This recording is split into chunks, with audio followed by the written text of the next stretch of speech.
Tonight's featured guest is Nguyen Phan K. Mai. She was born in Vietnam in 1973 and grew up witnessing the war's devastation of her country. She worked as a street seller and rice farmer before winning a scholarship to attend university in Australia. She's the author of 8 books of poetry, short fiction, and nonfiction in Vietnamese. Her writing has been translated and published in more than 10 countries and has received many honors, including the Hanoi Writers Association Poetry of the Year 2010 award. K. Mai has an MA in creative writing and is currently a PhD candidate at Lancaster University. She divides her time between Indonesia and Vietnam. We're excited to bring you K. Mai. Once upon a time, there was a girl who grew up in the rural area of Vietnam. Her family had fled their home village due to the difficult situations after the war, and the girl found herself among strangers. She did not have many friends, but she found solace in books. One of her most favorite books was 1001 Nights. In the female character of the book, Shahar, the girl realized the power of storytelling. She realized that stories can save ourselves as well as saving others. So the girl began her own journey of storytelling. Each night she wrote in her diary. Each night she willed her pen to be full so that one day the ink would blossom into words, enabling her to become a writer. That little girl of so many years ago is me, and my name is Nguyen Phan Quế Mai. I'm an author from Vietnam. Today, I would like to share with you stories of survival from Vietnam, my homeland. I would like to read for you a poem from my poetry collection, The Secret of Hoa Sen, as well as a short reading from my first novel in English, The Mountains Sing. My Mother's Rise. Through the eyes of my childhood, I watched my mother, who labored in a kitchen built from straw and mud. She lifted a pair of chopsticks and twirled sunlight into a pot of boiling rice. The perfume of a new harvest soaked her worn shirt as she bent and fed rice straws to the hungry flames. I wanted to come and help, but a child in me pulled myself into a dark corner where I could watch my mother teach beauty how to glow in hardship and how to sing the rice to cook with her sun-baked hands. That day in our kitchen, I saw perfection was arranged by soot-blackened pans and pots and by the bent back of my mother, so thin she would disappear if I wept or cried out. Gian bếp của mẹ.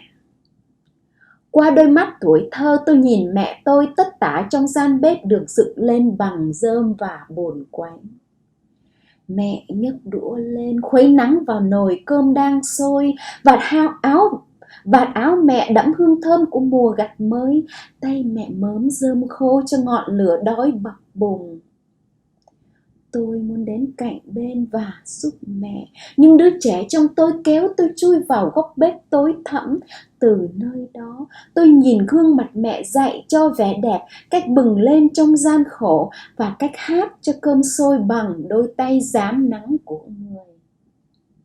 Ngày hôm đó, trong gian bếp của tuổi thơ tôi, sự hoàn hảo được sắp đặt bằng những chiếc nồi đen tuyền bồ hóng và bởi chiếc lưng khom của mẹ, mỏng manh, trống tránh, sẽ biến mất nếu tôi khóc hay kêu lên.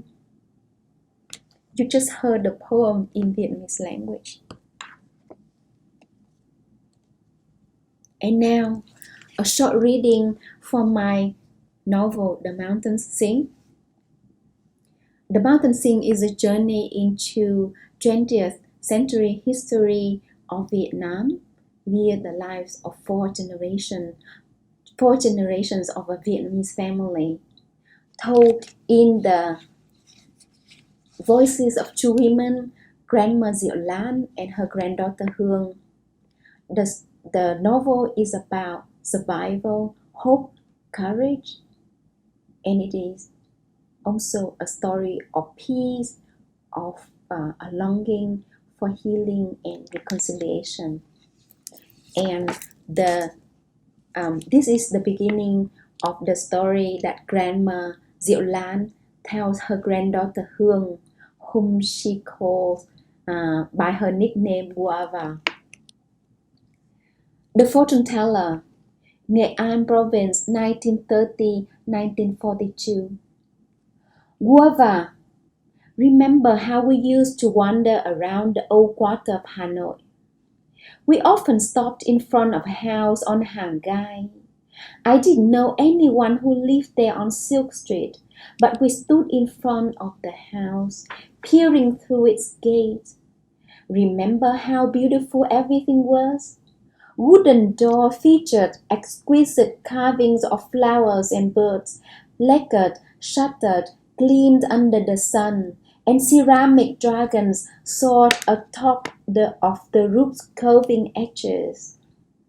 The house was a traditional namzan with 5 wooden sections, remember?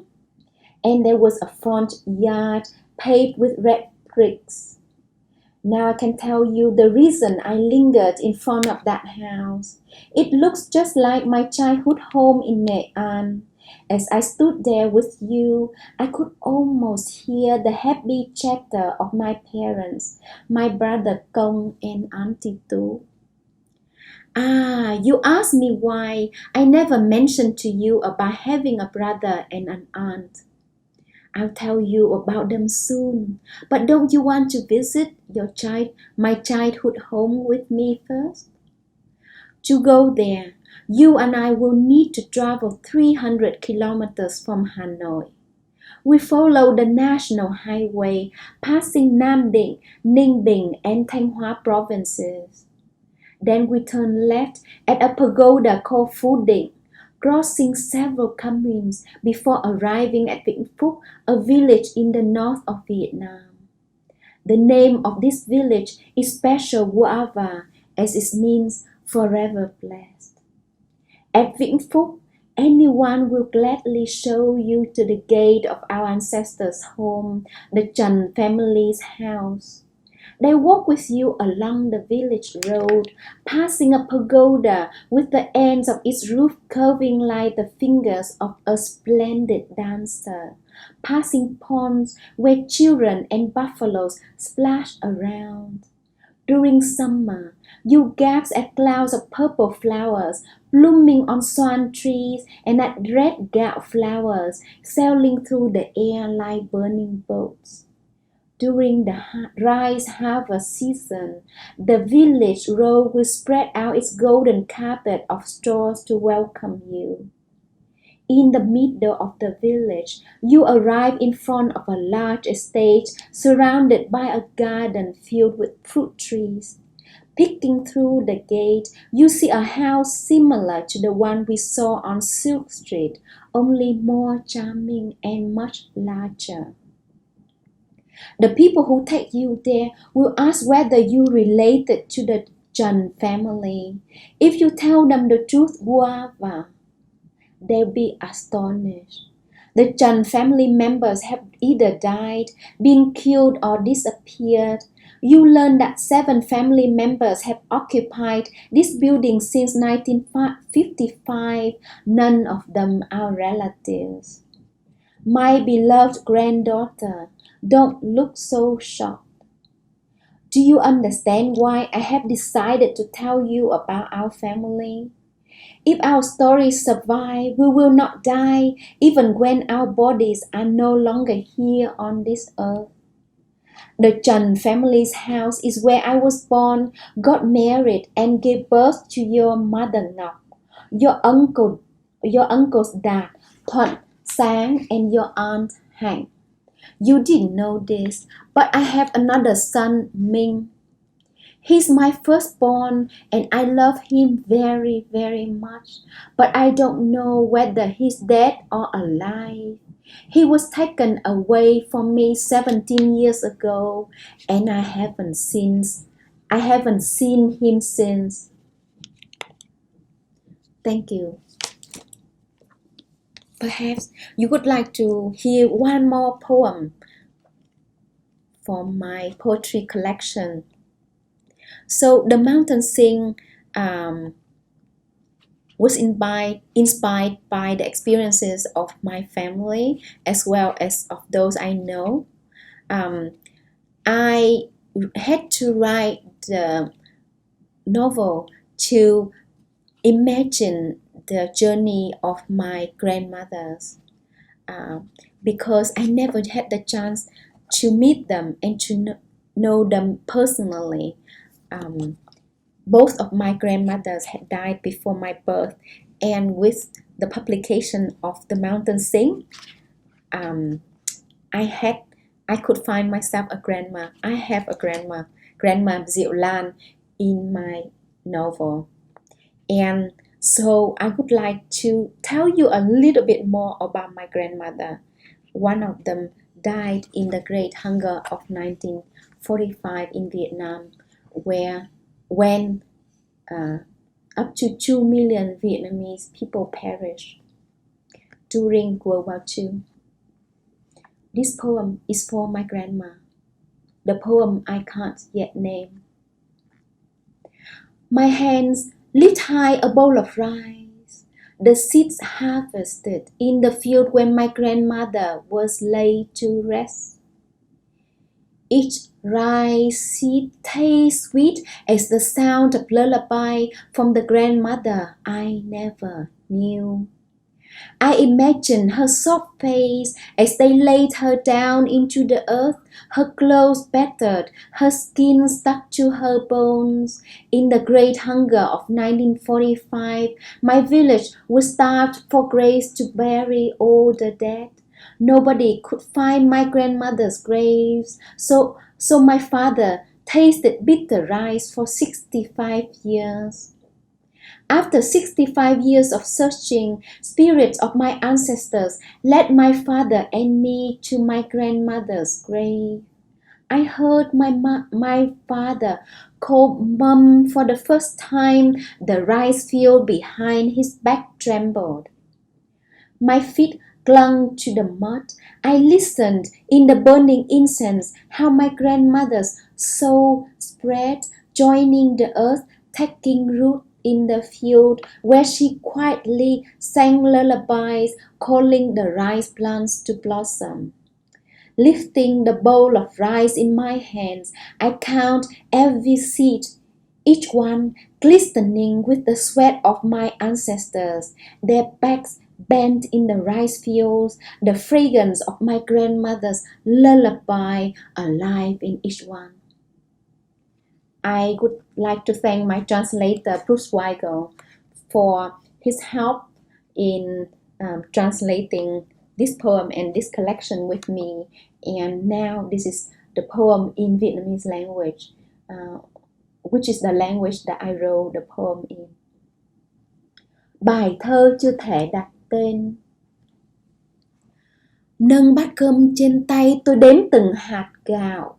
Những hạt gạo từ cánh đồng bà tôi nằm xuống. Từng hạt gạo ngọt thơm như lời ru của bà người tôi chưa hề biết mặt. Tôi hình dung khuôn mặt bà mềm mại khi bà được chôn vào lòng đất, quần áo tơi tả da bám chặt với xương. Trận đói năm 45 làng tôi đói mồ chôn xác chết. Mồ bà không ai biết, bát cơm đắng miệng cha tôi 65 năm. 65 năm sau, hương hồn tổ tiên dẫn cha và tôi đến trước mộ bà. Lần đầu tiên tôi nghe cha gọi mẹ, cánh đồng lúa sau lưng cha run rẩy. Hai chân tôi gắn chặt vào bồn, nghe trong khói hương hồn bà lan tỏa, bám sâu vào đất mọc rễ vào ruộng đồng. Bà se sẻ hát ru gọi lúa trổ đồng. Nâng bát cơm trên tay, tôi đếm từng hạt gạo, từng hạt óng ánh mồ hôi của tổ tiên tôi còng lưng gieo gặt. Từng hạt óng ánh thơm lời ru của bà tôi đơm lên từ lòng đất. Ngoài kia, trong hoàng hôn, lời ru của bà tôi khe khẽ trổ đồng. Thank you so much. Xin cảm ơn rất nhiều.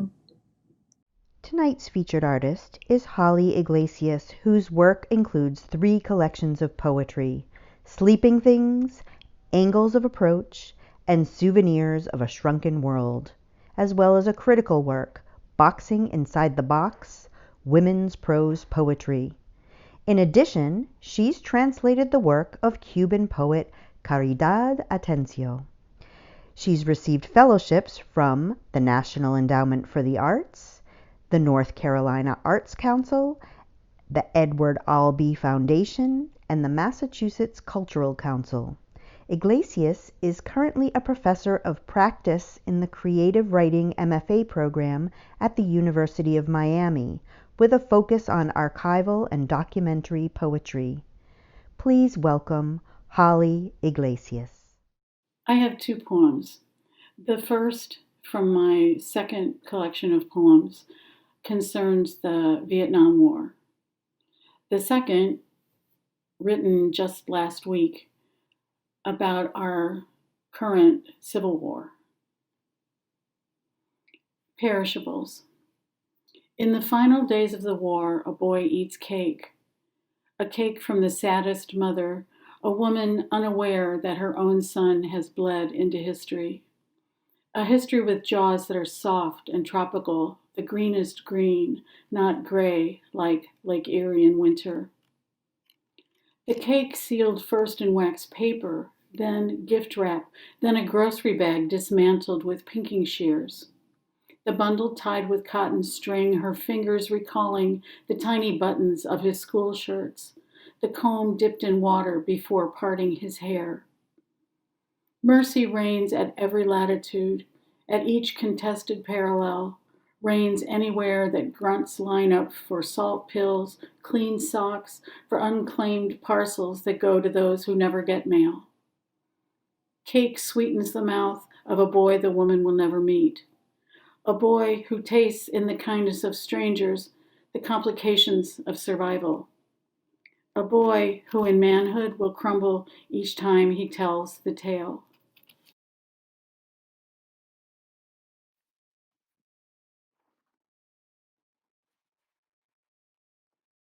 Oh dear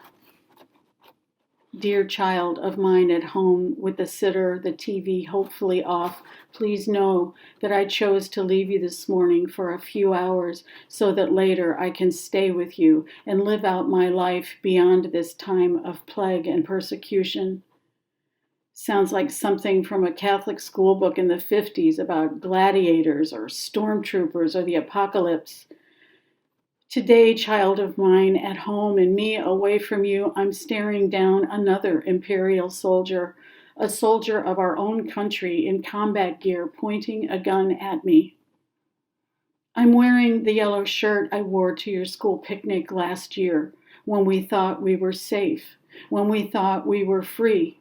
But this year, this morning, away from you, is when I will lock arms with 2 other women in yellow shirts, who will lock arms with 2 other women in yellow shirts, making a wall of mothers. And at this point, who is not a mother when the children of the world are in peril?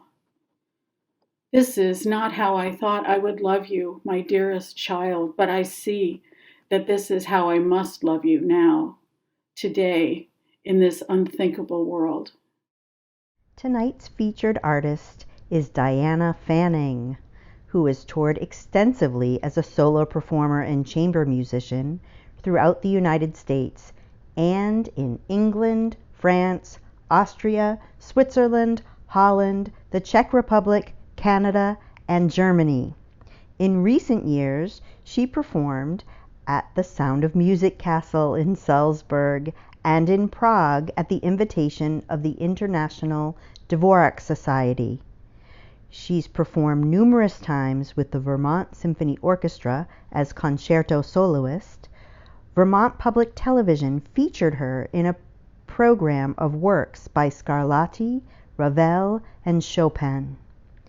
Radio audiences hear her frequently over Vermont Public Radio, and she was interviewed on Radio Prague. She has also performed live on Morning Pro Musica, WGBH FM Boston, and on WNYC New York City. It's an honor to bring you Diana Fanning. My name is Diana Fanning, and I would like to play a piece for you by the Czech composer Leos Janáček. In the early 1900s, Janáček wrote a suite of pieces that he called On an Overgrown Path, and he said that the path represents his life, full of memories. In this piece, called Good Night, Janáček tells the story of two lovers who are reluctant to say goodbye at the end of the day. Janáček was very influenced by Czech folk music, and you can hear that in this piece, which its lovely simple melody, its storytelling, and in the music itself, which is straight from the heart.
tonight's featured story is from Melanie Hatter, a 2019 Maryland State Arts Council grant recipient and award-winning author of 2 novels.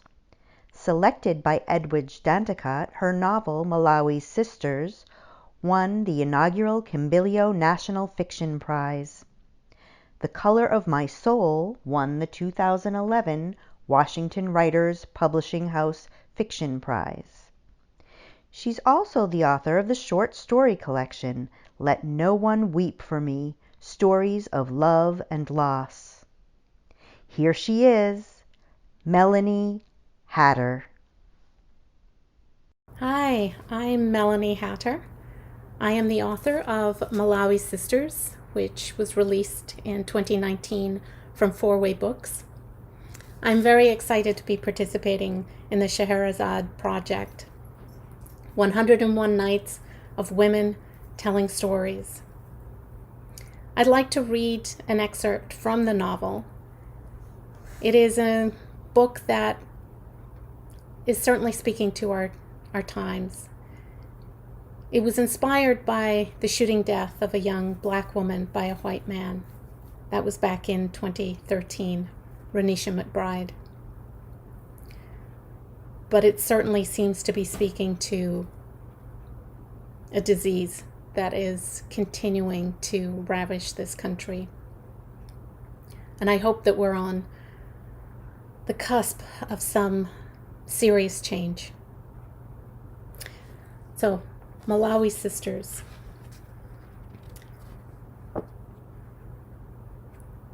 Charlene played with her broccoli, moving it around her plate with her fork.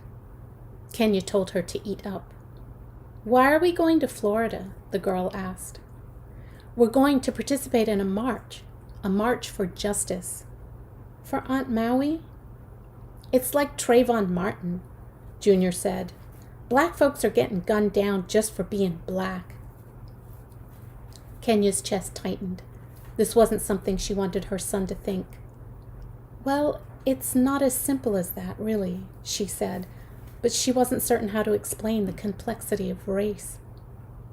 "Who's Trayvon Martin?" Charlene looked from her brother to her mother. "A teenager who was shot down because he was black," Junior said with authority. "It's complicated," Kenya said. "He was in the wrong place at the wrong time." Junior gave her a look she didn't understand, contempt or bewilderment. "That's not right," he said. "Mr. Pierce, our sociology teacher, says he was killed because he was black." Kenya took a deep breath. She hadn't given her children the talk, always putting it off, waiting for Sydney to be there to lead the discussion, hoping for a better time, as if there would ever be a better time to talk about what it means to be black in America. The topic made her uncomfortable, almost like talking about sex. It would change them. They wouldn't be her babies anymore. "Trayvon Martin was walking home," said Kenya. "That's all, and a man shot him because he thought he was dangerous." "Why was he dangerous?" asked Charlene. "He wasn't dangerous," Junior said, his voice rising, hands spreading out, punctuating his words. "That's the point. He was just walking home, but he had a hoodie on, and the man thought he was dangerous, but he wasn't. The man was dangerous, not Trayvon." "We don't know the whole situation." She remembered the news reports and the confusion of what happened, wondering why a Hispanic man would shoot a teenager, walking through the neighborhood, thinking there had to be some reasonable explanation. "Seriously, Mom?" Junior stared at her aghast, and she felt rebuked. "Well, yes, you're right," she conceded. "He was just walking through a neighborhood, kind of like ours, really, except they had a security guard. A neighborhood watch guy, I think, who confronted the boy, and they got into a fight, started to argue, and the guy said he felt threatened, and he fired his gun, and..." A sudden pain swelled in her chest, a tightness constricting her breath. Malawi wasn't coming back. She inhaled, filling her lungs as if she wouldn't get the chance again, and looked at Charlene. You have to be careful. There's a lot of crazy people out there, dangerous people with guns. Like the man who shot Aunt Maui, Charlene said. Yeah, said Junior. Some white man shot her because she was black. He folded his arms and leaned back in his chair. But marching won't do nothing. It's a waste of time. Won't do anything. Kenya waited for him to repeat the sentence correctly, but instead he gulped his milk. She didn't push it, and instead asked, Why do you say that? Because people marched for Trayvon, but it didn't change nothing. People marched in Ferguson for Michael Brown. People protested in Baltimore for Freddie Gray. They've been protesting all across the country. What's changed? Flustered at her son's maturity and knowledge of the nationwide protests, Kenya stumbled over her words. She wasn't sure marching would make any difference this time either, but Ghana said it was important to be there, show family unity. It's a way to show the people in charge, the politicians, that we want something done, Kenya said. That laws should change so people with guns can't just shoot an unarmed person just because they feel like it. Charlene's face still looked puzzled. So why did the man shoot Aunt Maui? Was it really just because she was black? Yeah, that's exactly why, Junior said firmly, pushing his chair back from the table. Kenya looked at her daughter. She just needed help with her car and went to the man's house. He says he thought she was an intruder, and that's why he fired the gun. She wanted to leave her daughter with some hope and said, It could have been an accident. Junior tilted his head to the side, his mouth slanted as if silently saying, You know that's bullshit. She could try to hide behind the notion that people who get shot have somehow brought it on themselves because of their attitude or their lifestyle. But truth was, black people have been dying for decades simply because of their skin color. And all that had changed was the technology to capture it on video. There had been no reason to shoot Malawi. There had been no reason to shoot Trayvon or any of the countless others. But it was easier to blame the victim and stay safe in a bubble of, it can't happen to me because I'm good, I'm better. She wanted to believe there was a reason beyond skin color, that America had moved forward since the 60s. But it hadn't. Not really. Her sister's murder was proof beyond a doubt. Nausea twined its way to her throat, knowing she had blamed her sister because of alcohol or drugs, because of bad choices. But now the slime of reality was thick on her skin. Kenya wanted to protect her children, wanted them to feel good about the world, to believe the color of their skin wouldn't limit their opportunities in life. She didn't want them to fear being shot just because they were black, but they could be. Her 12-year-old son already knew it, and now, so did her 9-year-old daughter. She couldn't keep her children swaddled anymore. Kenya swallowed a dry lump. Honestly, yes, it was probably because she was a black stranger at his door, and he was afraid. Charlene's crumpled expression wrecked Kenya. Junior nodded as if satisfied his mother had finally spoken the truth. May I be excused? He asked. She nodded and watched him lope out, heading to his room. Charlene listlessly poked the broccoli with her fork. Kenya caressed her cheek. Being black is... She hesitated. Be proud. Be smart. Be all the things you want to be. There are evil, horrible people out there, but that's not the whole world. There is good out there, too. Her daughter continued to frown at her plate. You're excused if you've had enough, said Kenya, feeling defeated. Charlene responded with a quiet thank you and meandered into the den to watch cartoons before bedtime. At the march. Kenya rummaged in her purse for a tissue and pressed it firmly on her forefinger, trying to stop the bleeding, trying to be discreet. Chewing the skin until it bled was a habit she had never understood and struggled to stop. She folded over the tissue and dabbed the clean side on her temple. The temperature was hotter than she'd expected, and she knew the back of her dress was soaked with perspiration. She looked around, hoping no one was paying attention to her, despite sitting on a stage before a mass of people. She hoped she still appeared cute and stylish. Signs bobbed and swayed above the crowd. Justice for Malawi. Make an arrest. Black lives matter. Black women matter. Something about that last one stung. Until now, she hadn't seen any headlines about black women being killed by cops or vigilantes. She was sure her sister wasn't the first, and wondered if the news media didn't consider the deaths of black women as newsworthy enough. Black women did matter. They were mothers and daughters and sisters and wives.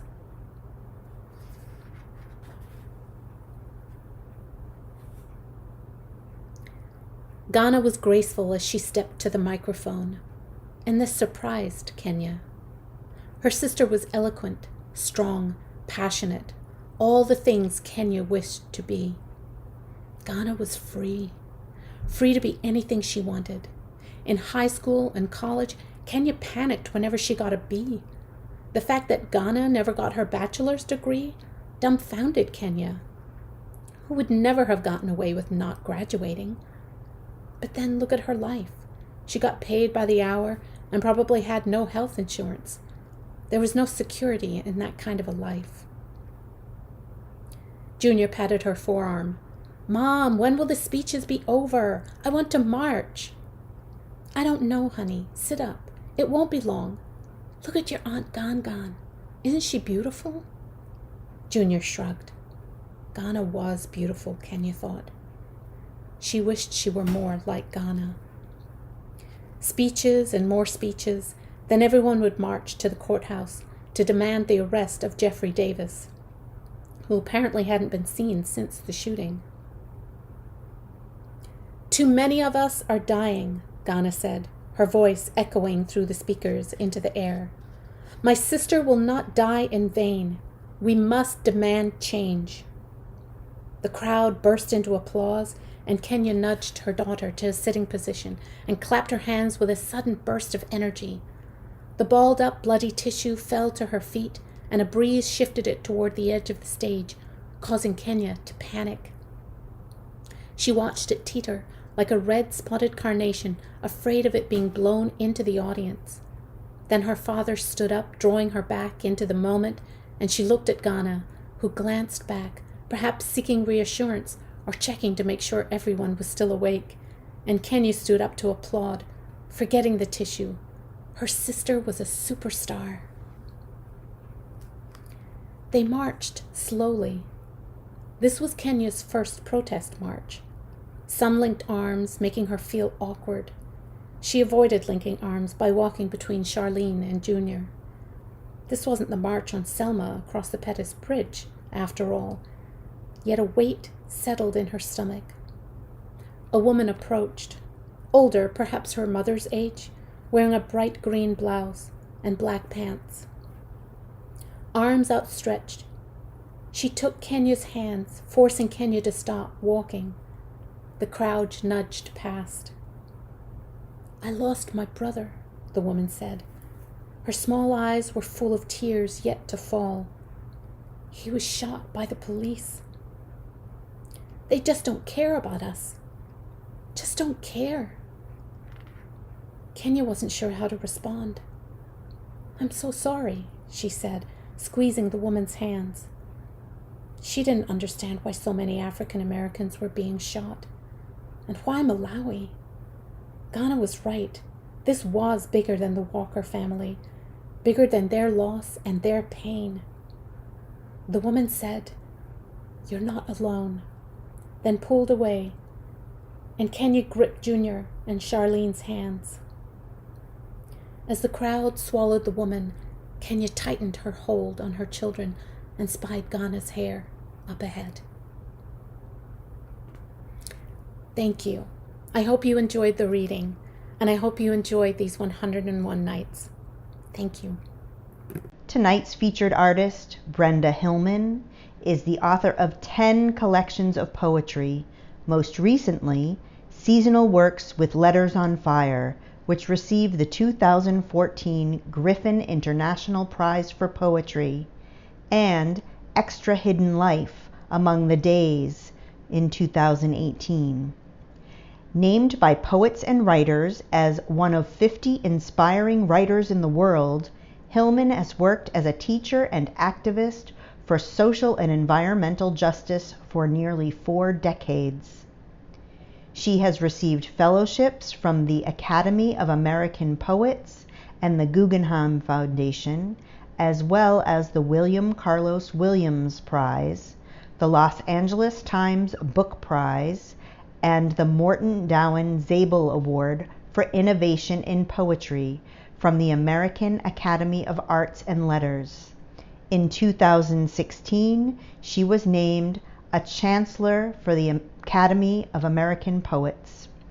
To help us mark the anniversary of the adoption of the 19th Amendment, it's my great honor to introduce Brenda Hillman. Hello. I'm going to be reading to you from the East Bay Hills in Northern California, and it's a somewhat chilly late afternoon, early evening, so I've got my scarf and sweaters on here. You'll hear some bird sounds in the back and maybe a squirrel, and I have a tomato from my garden. So I'm going to be reading 2 pieces. One is a more spiritual piece written in 1989, and one is a more political piece written in 2019, so 30 years apart. They're in different styles, but I like to include all the sounds in my head, and they both use a lot of discontinuous technique, because I think that's how we think. And this first piece was written in response to the death of a friend who passed suddenly, and I didn't find much material written by women for women in a state of mourning, and so I wrote this book, Death Tractates, in response to the need for mourning literature by women for women. The word tractate, it comes from Gnostic literature that I love, and it simply means treatise or an essay. So this is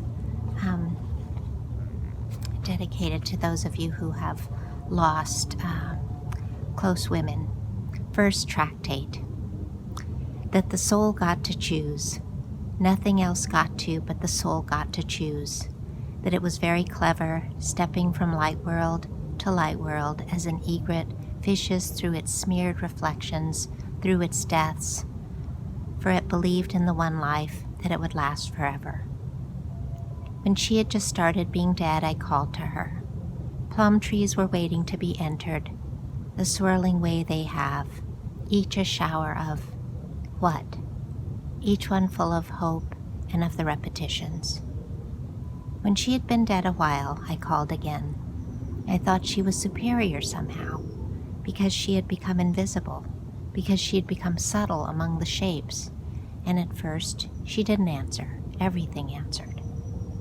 Tell now, red-tailed hawk, for we have heard the smallest thing cry out beneath you. Have you seen her, red hawk, thrush walking up the ragged middle? Have you seen her, mockingbird with your trills and scallops, with your second mouth in your throat of all things? Tell us, where is she whom we love? I closed my eyes and saw the early spring, pretty spring, kind of a reward. I opened them and saw the swirling world, thousands of qualified pinks, deer feeding on the torn changes, and I wanted to go back from whence I came. Up the coast, along sandbanks and spillways, they argued about bays.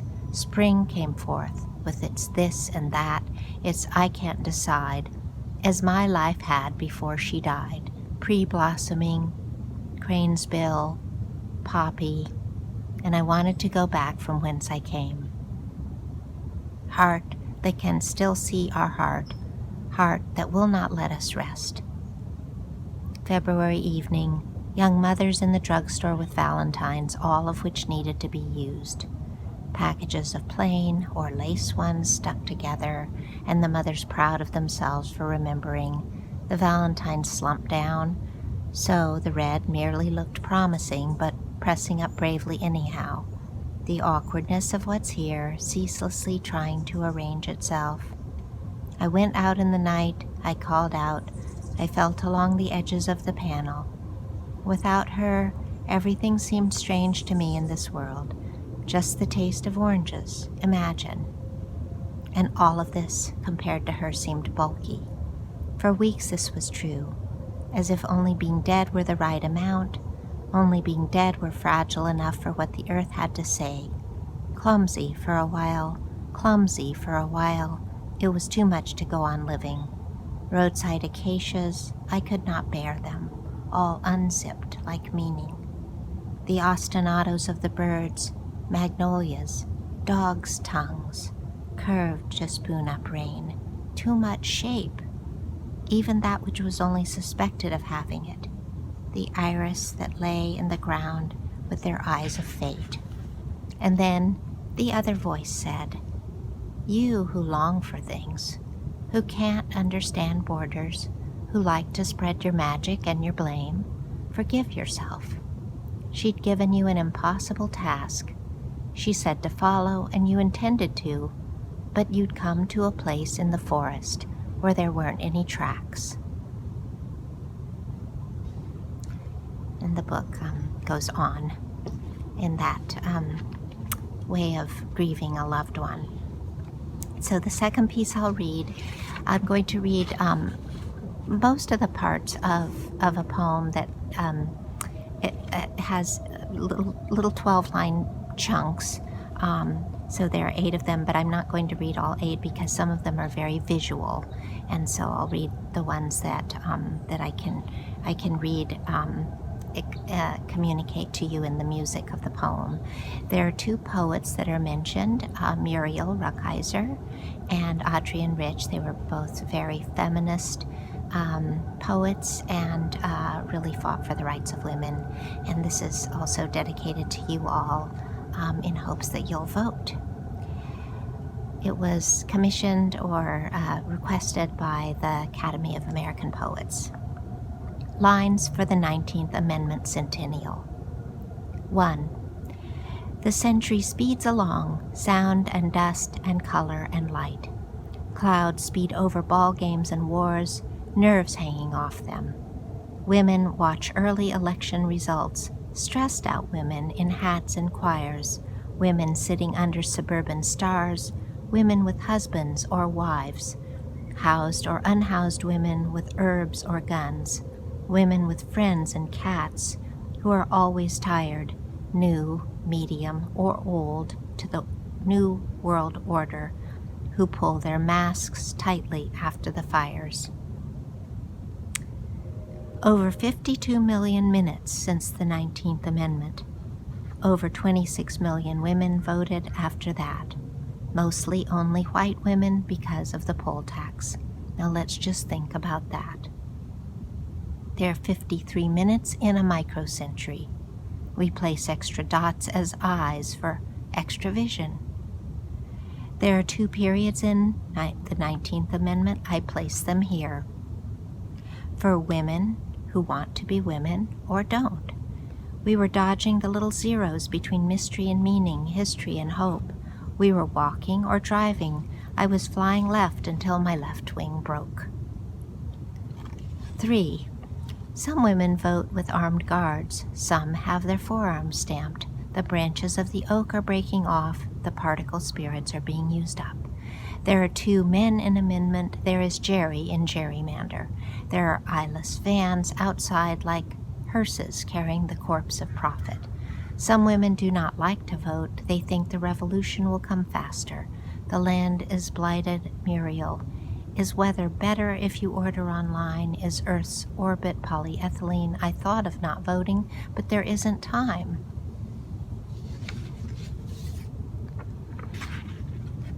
5. The right of citizens to vote shall not be denied or abridged. I'm adding 46 marks of punctuation for 46 years till the 1966 Voting Rights Act by the United States or any state, and the name shall survive. Frances Ellen Watkins Harper, Hallie Quinn Brown, Mary Church Terrell. And Congress shall not remove, cage, kill, undo citizens because of age, ability, gender, race.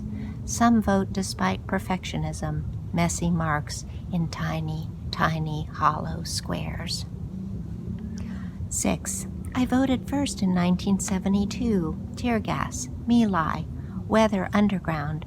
Mostly voted against things then. Agent Orange, the draft, had gone to the trailer park with leaflets. We were new to the pill. Nice sex or terrible with skinny, stoned boys. Smog in L.A., we stayed in the dorm, burning incense. Can't remember who I voted for. Ankles showing under the curtain. Metal bar on top, like you were taking a shower. Mostly always voted, just had the habit. Once, I wrote in my friend. The land is blighted, Adrienne.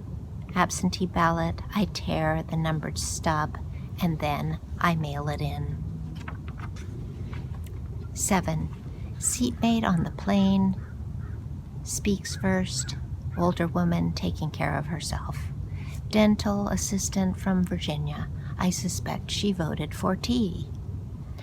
Friendly over 60s whiteness is our commons. Our legs stick to fake leather, flying over some cleaned-up rivers, still adding carbon to the air.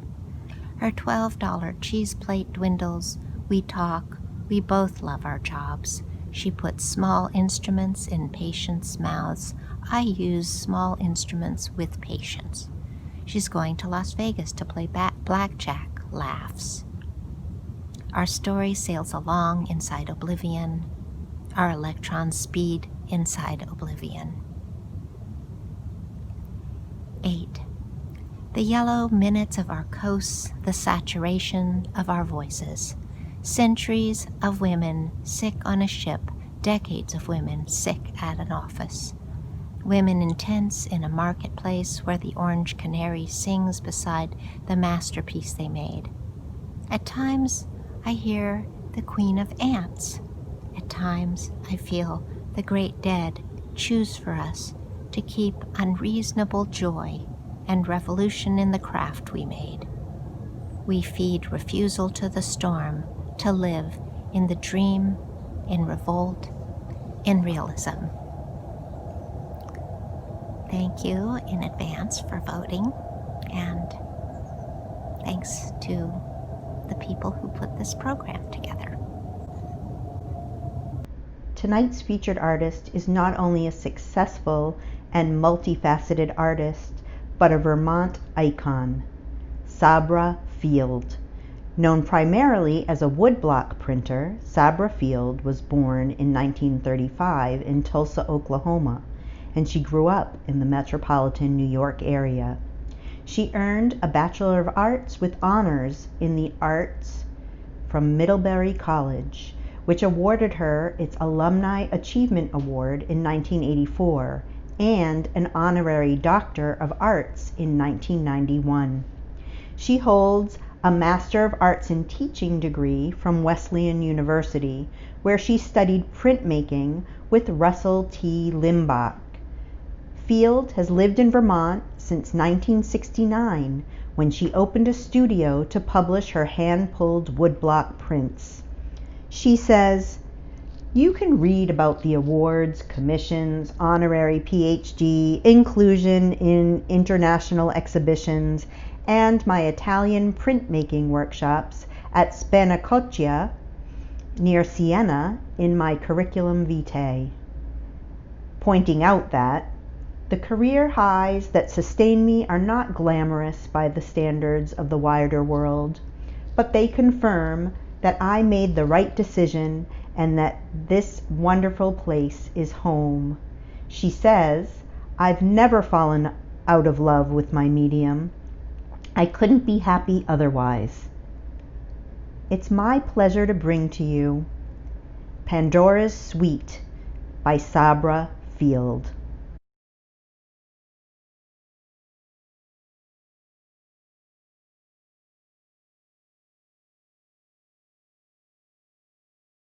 Statement by Sabra Field. I've reached the time of life artists dream of.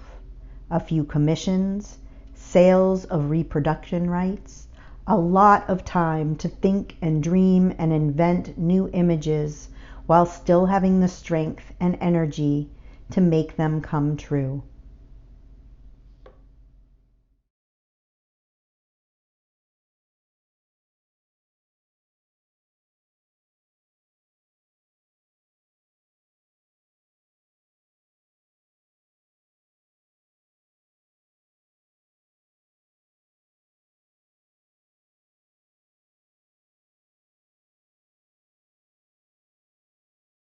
This suite of woodcut prints, Pandora's Suite, a suite illustrating the human qualities we all share, both good and evil.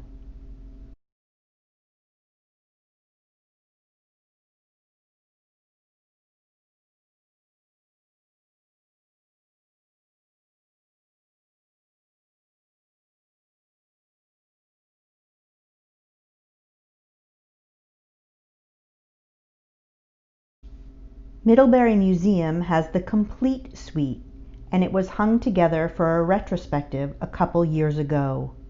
The Sabra Field collection is at the Middlebury College Museum of Art. There, one of each print she has made has a permanent home. She's had 3 retrospectives to date.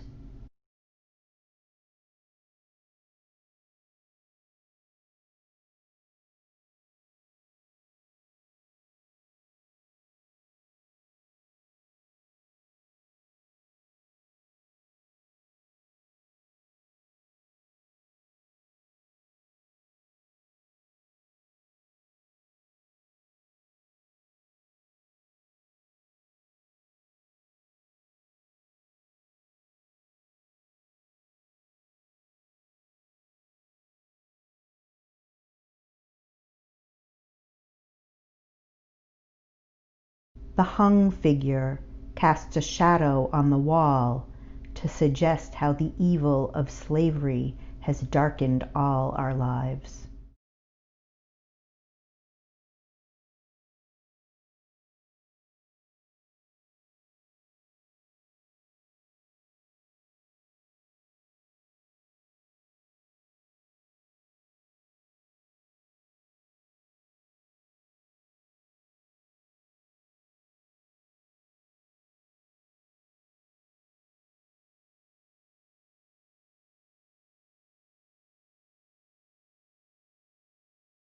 Tonight's featured story is from Lauren Camp, author of 5 books, most recently Took House, winner of the Dorset Prize.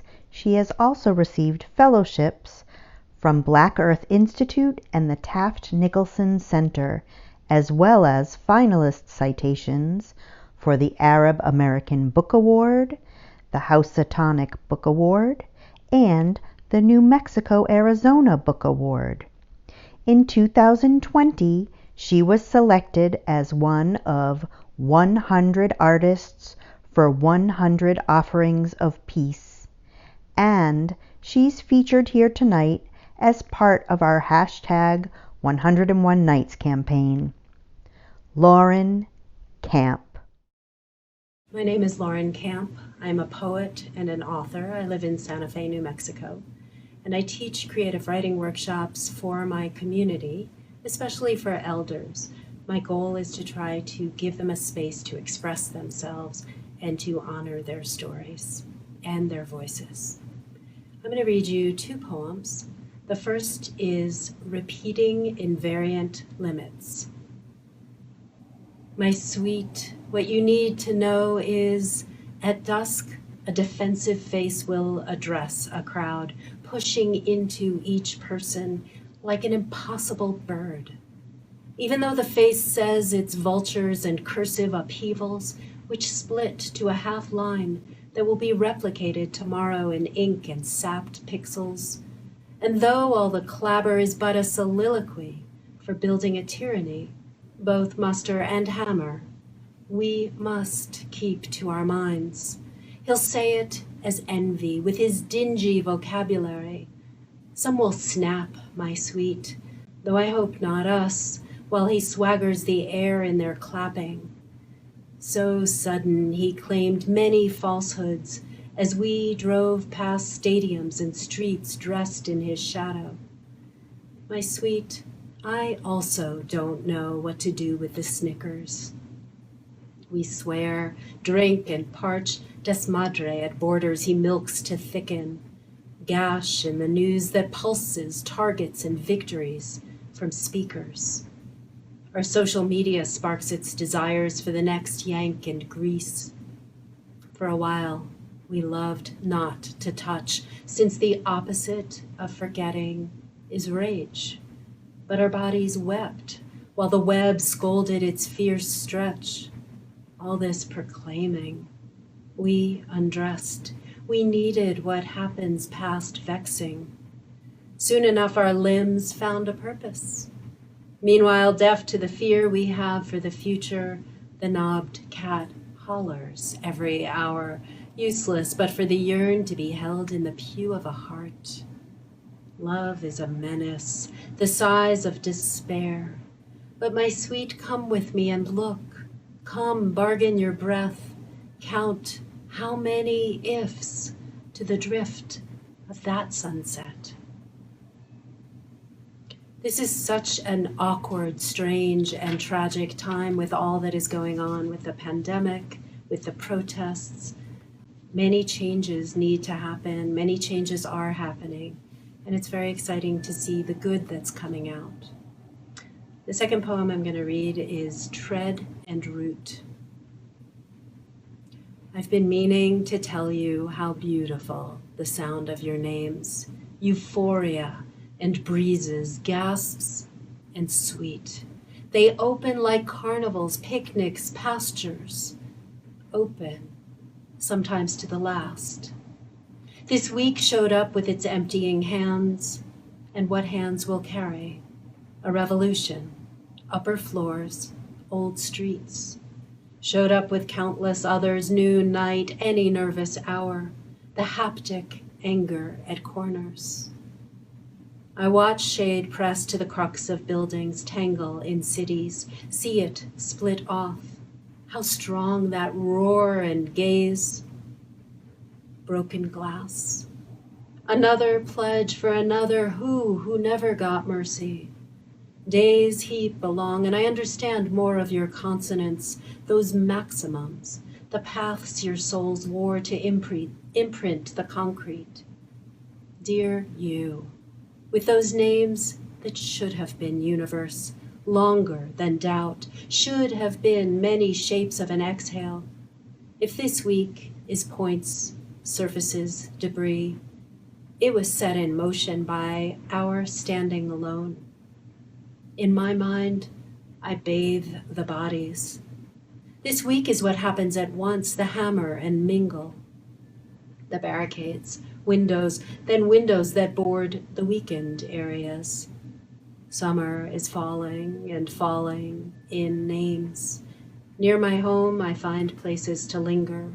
Beside the vines, I stand on a flat rock with a view that shows only a trace of a roofline. I live in the desert, my own imagination. It is an hour to the collarbone of dusk. It is quiet here, save the plunge of the freeway and tender interactions with birds. The sky moves without evidence. Here, I say them, the names, what happened. Your names are an entire route. Not noise, but light. Not light, but laws. Not laws, but waking. From then on, just like that, horizon spokes clutch the sky in coordinated angles. It's an honor to introduce tonight's featured storyteller, Sandra Cisneros, poet, short story writer, novelist, essayist, performer, and artist. She's the beloved author of the classic coming-of-age novel, The House on Mango Street. Her numerous awards include NEA Fellowship in both poetry and fiction, the Texas Medal of the Arts, a MacArthur Fellowship, several honorary doctorates, and national and international book awards, including Chicago's Fifth Star Award, the Penn Center USA Literary Award, the Fairfax Prize, and the National Medal of the Arts awarded to her by President Obama in 2016. Most recently, she received the Ford Foundation's Art of Change Fellowship, was recognized among the Frederick Douglass 200, and won the Penn Nabokov Award for International Literature. The warmest of hashtag 101 Nights welcomes to Sandra Cisneros. Hi, this is Sandra Cisneros, and I'm going to be reading to you from Hans Christian Andersen, from one of my favorite authors, one of my favorite stories, The Snow Queen. And I'm only going to read part 1 because that's all we have time for. Listen! We are beginning our story. When we arrive at the end of it, we shall, it is to be hoped, know more than we do now. There was once a magician, a wicked magician, a most wicked magician. Great was his delight at having constructed a mirror possessing this peculiarity, that everything good and beautiful, when reflected in it, shrank up to almost nothing, whilst those things that were ugly and useless were magnified and made to appear 10 times worse than before. The loveliest landscapes reflected in this mirror looked like boiled spinach, and the handsomest persons appeared odious, as if standing upon their heads, their features being so distorted that their friends could never have recognized them. Moreover, if one of them had a freckle, he might be sure that it would seem to spread over the nose and mouth, and if a good or pious thought glanced across his mind, a wrinkle was seen in the mirror. All this the magician thought highly entertaining, and he chuckled with delight at his own clever invention. Those who frequented the school of magic where he taught spread abroad the fame of this wonderful mirror, and declared that by its means the world and its inhabitants might be seen now for the first time as they really were. They carried the mirror from place to place, till at last there was no country nor person that had not been misrepresented in it. Its admirers now must needs fly up to the sky with it to see if they could carry on their sport even there. But the higher they flew, the more wrinkled did the mirror become. They could scarcely hold it together. They flew on, higher and higher, till at last the mirror trembled so fearfully that it escaped from their hands and fell to the earth, breaking into millions, billions, and trillions of pieces. And then it caused far greater unhappiness than before, for fragments of it, scarcely so large as a grain of sand, would be flying in the air and sometimes get into people's eyes, causing them to view everything the wrong way, or to have eyes only for what was perverted and corrupt, each little fragment having retained the peculiar properties of the entire mirror. Some people were so unfortunate as to receive a little splinter into their hearts. That was terrible. The heart became cold and hard like a lump of ice. Some pieces were large enough to be used as window panes, but it was of no use to look at one's friends through such panes as those. Other fragments were made into spectacles, and then what trouble people had with setting and resetting them. The wicked magician was greatly amused with all this, and he laughed till his sides ached. There are still some little splinters of this mischievous mirror flying about in the air.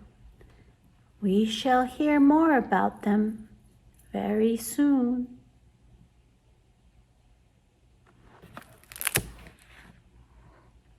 Thank you for listening to one of my favorite authors, Hans Christian Andersen.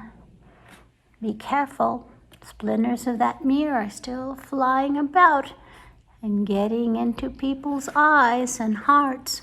Mucho cuidado. Tonight's featured artist is cellist Duca Davidoff, who was born in Holland and received her music education at the Conservatory of Amsterdam. After graduating, she won a prize to study at the Juilliard School of Music in New York. Later, she met and formed a duo with pianist Diana Fanning, another of our hashtag 101 Nights Shahrazads, by the way. They have played together in many places, including Carnegie Hall, Boston, New York, Washington, and Philadelphia. As a soloist with orchestras, Duca has performed in North America, Holland, Kenya, and Panama. It's our pleasure to bring her to the hashtag 101 Nights screen. Duca Davidoff.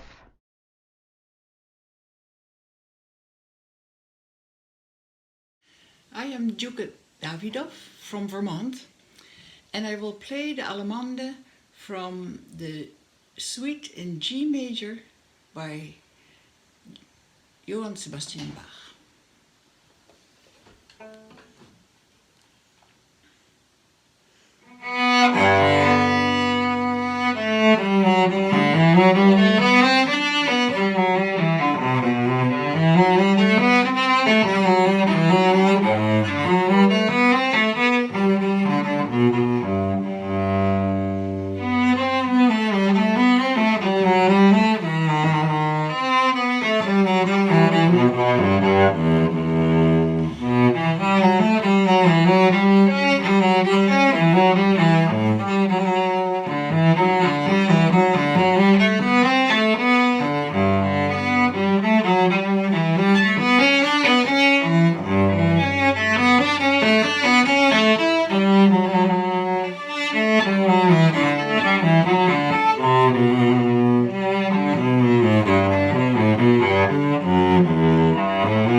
Tonight's featured storyteller is Paula Lazor, a parent advocate and the host of Education Innovations, a radio program on hands-on, project-based learning on WERA 96.7 FM. She earned a Bachelor of Arts in Journalism at Indiana University of Pennsylvania and an MA in Writing at Johns Hopkins University.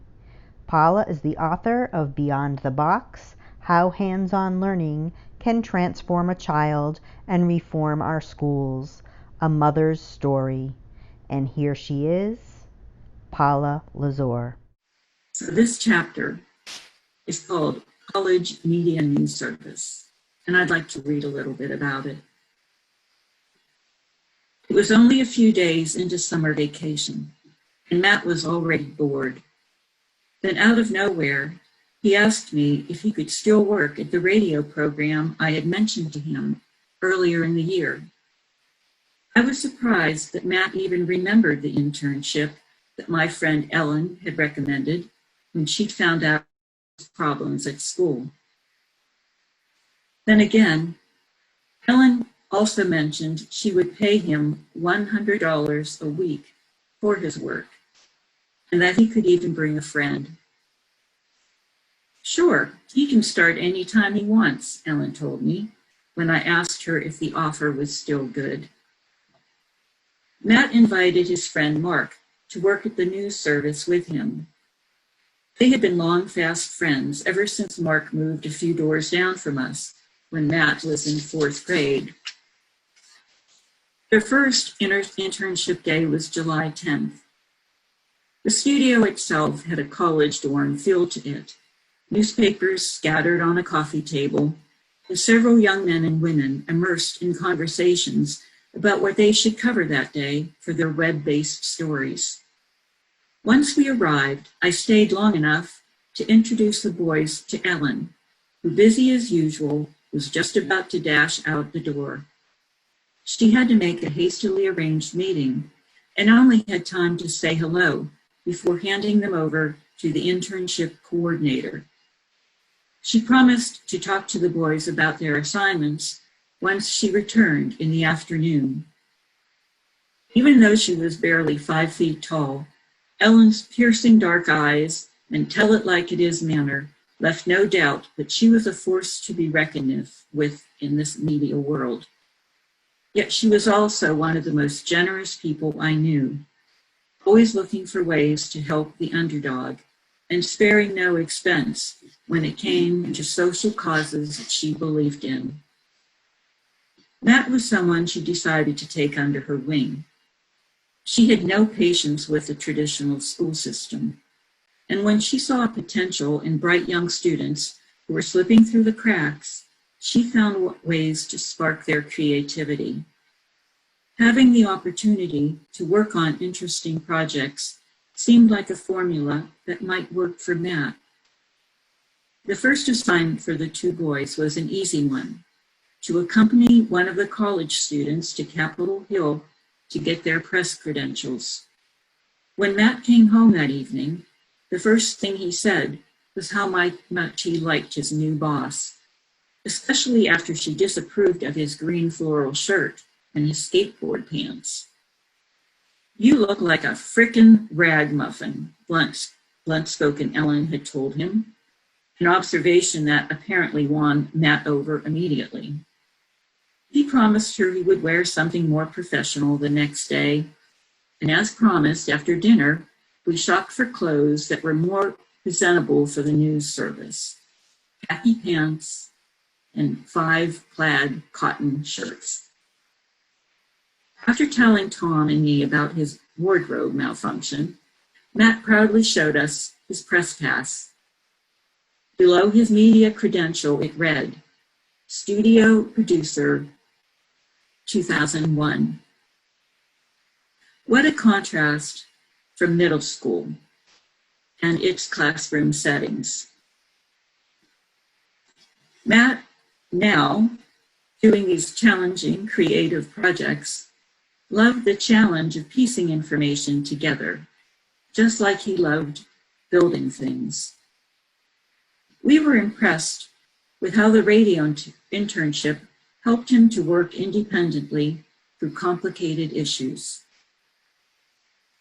After a few days of attending press conferences and congressional hearings, Matt and Mark were given their first assignment. The internship coordinator sent them off to do a man-on-the-street interview about skateboarding at Freedom Plaza, a promenade on Pennsylvania Avenue that had become a popular spot for skaters because of its wide open space, granite steps, and low ledges. Keeping the skateboarders off the sidewalks had also become a major headache for DC police officers. Matt and Mark interviewed pedestrians and a few full-party skaters who practiced kickflips between episodes, scattering at the sight of an approaching cop. The boys asked the policeman, and later a National Park Service officer, why they weren't putting in more skate parks in the DC area. Not surprisingly, their story put a positive spin on skating and explained why, instead of getting down on skaters for being on the streets, there should be more skate parks. Throughout the summer, Matt and Mark covered a variety of stories that would appeal to college students. I was impressed by the quality of Matt's work, and I asked him how he managed to put so much information together in so few words. Did he have an editor to help him write the script? What script? Matt replied. I didn't write anything down. I just did it. How was it possible for Matt to put together well-crafted news reports when he couldn't stay awake to write a few paragraphs for his English schoolwork or his standards of learning tests? How could he focus for hours on producing work that interested him when he was unable to concentrate on much simpler work at school? Tonight's featured artist is F.M. Dimyad. She was born in Kermanshah, Iran, and grew up in the capital, Tehran, attending bilingual schools run by Christian and Jewish minorities. Her father, born and raised in India and influenced by his father, a teacher of English literature, moved to Iran in his 20s and exposed FM to the English language from an early age. She loved classic literature under her father's instructions. She earned a master's degree in writing from Johns Hopkins University. Watch for her debut novel scheduled for release in February 2021. A very warm welcome to F.M. Dimyad. This is a chapter in my soon-to-be-published novel, The Sky Worshippers, the Bride of Baghdad. If that maiden from Shiraz wins my heart, I will grant her the lands of Samarkand and Bukhara just to reward the beauty mark on her sweet complexion. Hafiz, 14th century Persian poet. Prior to the ascension of the Khwarezm dynasty to the throne, the Seljuks ruled Persia and Transoxiana. Unlike the current rulers, the old dynasty, also a Turkic one, was known for its benevolence toward the subjects and appreciation for the Persian language and culture. An ancient palace in the suburbs of Samarkand had now become the former royal's abode. Persian subjects of Khwarezm Shah would have revolted if he had granted the Seljuk family a less than honorable place to stay. The ancient structure, although run down, still retained a portion of its former grandeur. Images of flowers and birds depicted on a mosaic frieze adorned its exterior. Tiny mirror tiles embellished the white interior of the multi-story pavilion. White marble steps that led to marmoreal flooring still maintained their luster. Its carpets, some over 100 years old, looked threadbare, but the servants and chambermaids who had tended to the needs of the Seljuk family for generations made sure that the palace remained in presentable condition and that the garden continued to brim with roses in spring. The family was sidelined though and remained outside political and social circles. Although the former king had passed away long ago, just about everyone in Samarkand still called his family by their royal names, and sentries known as Qarovals provided security services when called upon. Princess Rehan, the witty granddaughter of the last Seljuk king, had reached the peak of her beauty, for further attainment in that area did not seem possible to her admirers, who grew in numbers by the day. Rehan's beauty was of the kind that commanded respect. When she shyly lifted her long curled lashes, her large hazel eyes were like round cut amber upon her porcelain face. She looked fragile as she carried herself with the poise and grace of members of royalty. Tensions were running high between Khwarazm Shah and the Caliph of Baghdad. Mistrust had grown between the two leaders, especially since rumors had begun to circulate that the Caliph had secretly encouraged the Mongols to attack Persia. The Caliph, motivated both by the desire to mitigate tensions with the Persian subjects of the Shah and the stories he had heard about Rehan, made her a proposal of marriage on behalf of his son. Such a match would win the hearts and minds of the citizens who had admired the Seljuk kings and despised Khwarazm Shah. At the same time, it was meant as a snub to the Shah, who did not want members of a formal dynasty finding a lofty status in society. It was a time known to Europeans as the Ides of March in the year 1220 AD. Persian astronomers had calculated the precise timing of each month based on Earth's rotation around the sun. In less than a week, at the exact moment of the commencement of spring, Nowruz, or New Day festivities that lasted for 13 days, would begin. As nature augured the season of hope with the melting snow and the warming earth, the family decided that the wedding should take place on the very first day of the ancient festivities. The news of the wedding had placed fresh focus on the family of the former king.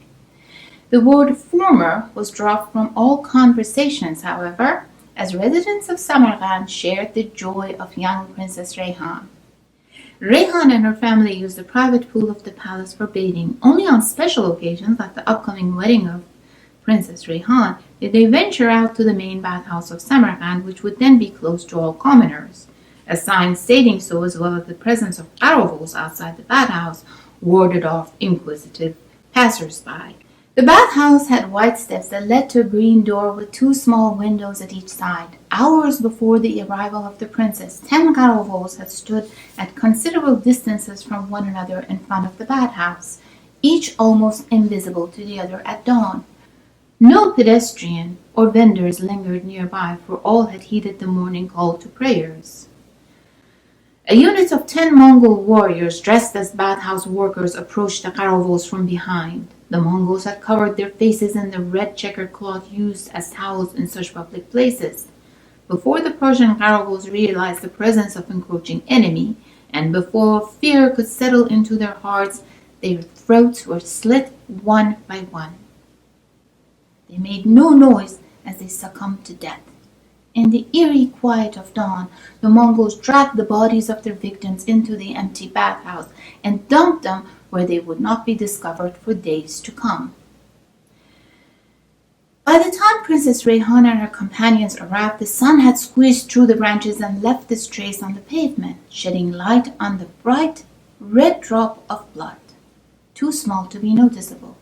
The former crime scene appeared innocent, and nothing was out of the ordinary. The Mongols, wearing the outfits of the slain Qarovals, with blood rinsed out of them, performed guard duty as expected. The fact that they held their heads down was merely attributed to their piety and reluctance to stare at the ladies entering the premises. The special preparations made for Rehan's arrival surprised the Persian princess and her chambermaids, who had accompanied her. Water flowing from a fountain splashed onto the deep green tiles of the pool, which stood in the middle of a large space. A vaulted ceiling, painted the color of fresh-made butter, met halfway down the walls with tiles of light color, studded with emerald green pieces of marble. Petals of rose, a flower grown and revered for centuries in Persia, filled the surface of the pool, and the scent of rose oil added to the water infused the bathhouse with an intoxicating aroma. After all, few were the times when the old royal family visited the place. Princess Rehan's chambermaids washed her hair with an aromatic potion of green lotus powder called sedge, which made it the color of ripe dates. Thus she got prepared for the next day's ceremony of applying henna paste to her hands and feet in elaborate designs as required by tradition. Looking fresh and renewed, the party left for the bazaar in several horse-drawn carriages which had been arranged to spirit them away at the appointed time. The Mongols dressed as Qaravos followed them in their own coaches, maintaining a distance. The intruders wouldn't attack the women at such a public locus, or the entire city would begin pursuing them within minutes. As Princess Rehan entered the bazaar, an elderly woman who appeared to be the wife of an even older shopkeeper with snow white head called out to her, "Shazda Khanum, Lady Princess." She brought out an incense burner to ward off evil from the bride-to-be, and the smoke of dried rue seeds in it rose. She prayed for the princess's health. "May the angels protect you, my dear Khanum," she said with sincerity.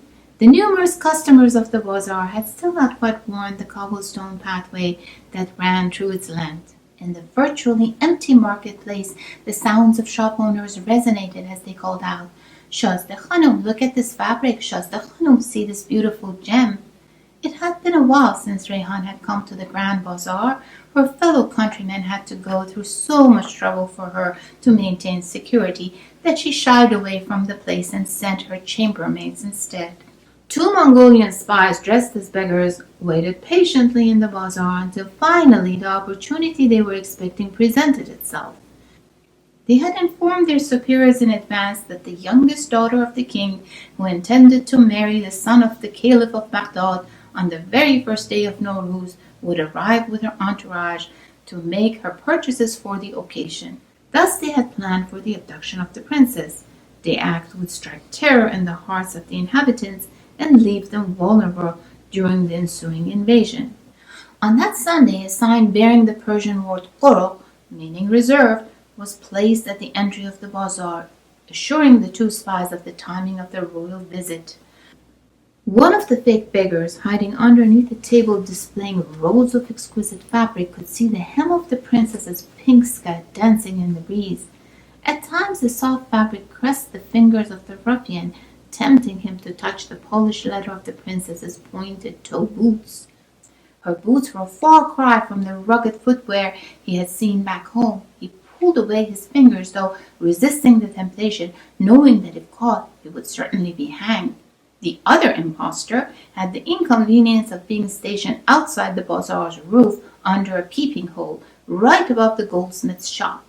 Despite the heavy rain that had soaked his clothes, he must have hoped to at least catch a glimpse of the fair ladies' faces, for surely they would stop at the jeweller's corner. Luck was on his side. Not only did they come in, but were in his full view as they closely examined the fine craftsmanship of the flawless marvels of gold and silver.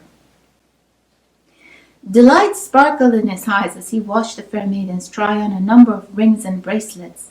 Knowing that the Mongol warriors would soon arrive, however, he left his post and ran toward the entrance of the marketplace to await further orders. He did not have to wait long, because the famous falcon of the Mongol prince flew above his head and perched on the roof of the bazaar. Tonight's featured artist, Valencia Callens, earned a Master's of Music in Opera Theater at the University of South Carolina and a Bachelor's in Vocal Performance at the University of Alabama at Birmingham.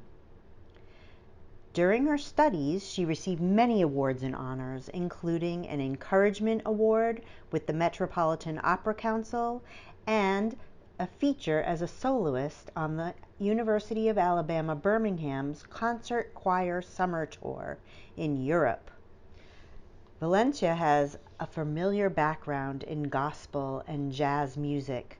Not only is she developing her love for songwriting and audio production, She's the founder and president of the startup So Am I Worthy, a support community focused on empowering women.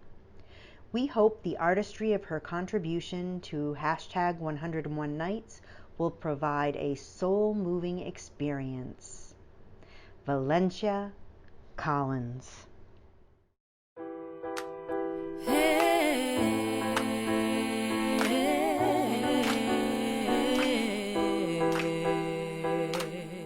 Broken hearts everywhere, from stepping on love, we don't care. Somebody tell me what we gon' do.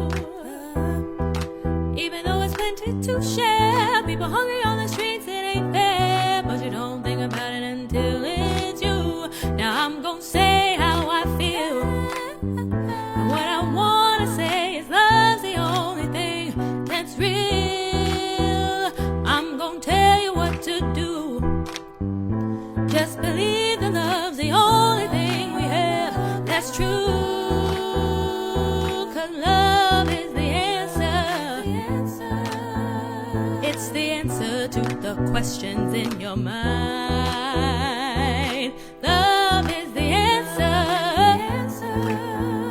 It's the answer. If you're looking, you will find. The answer is love. The answer is love. Yes, it is.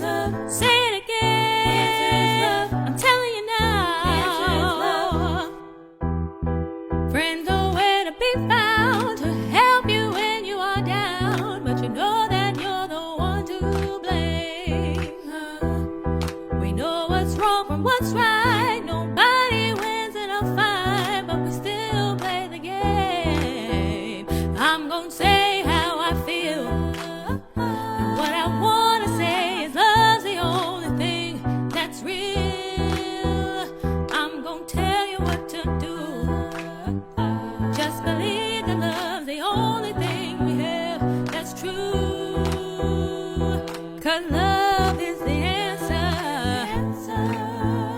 It's the answer to the questions in your mind. Love is the answer.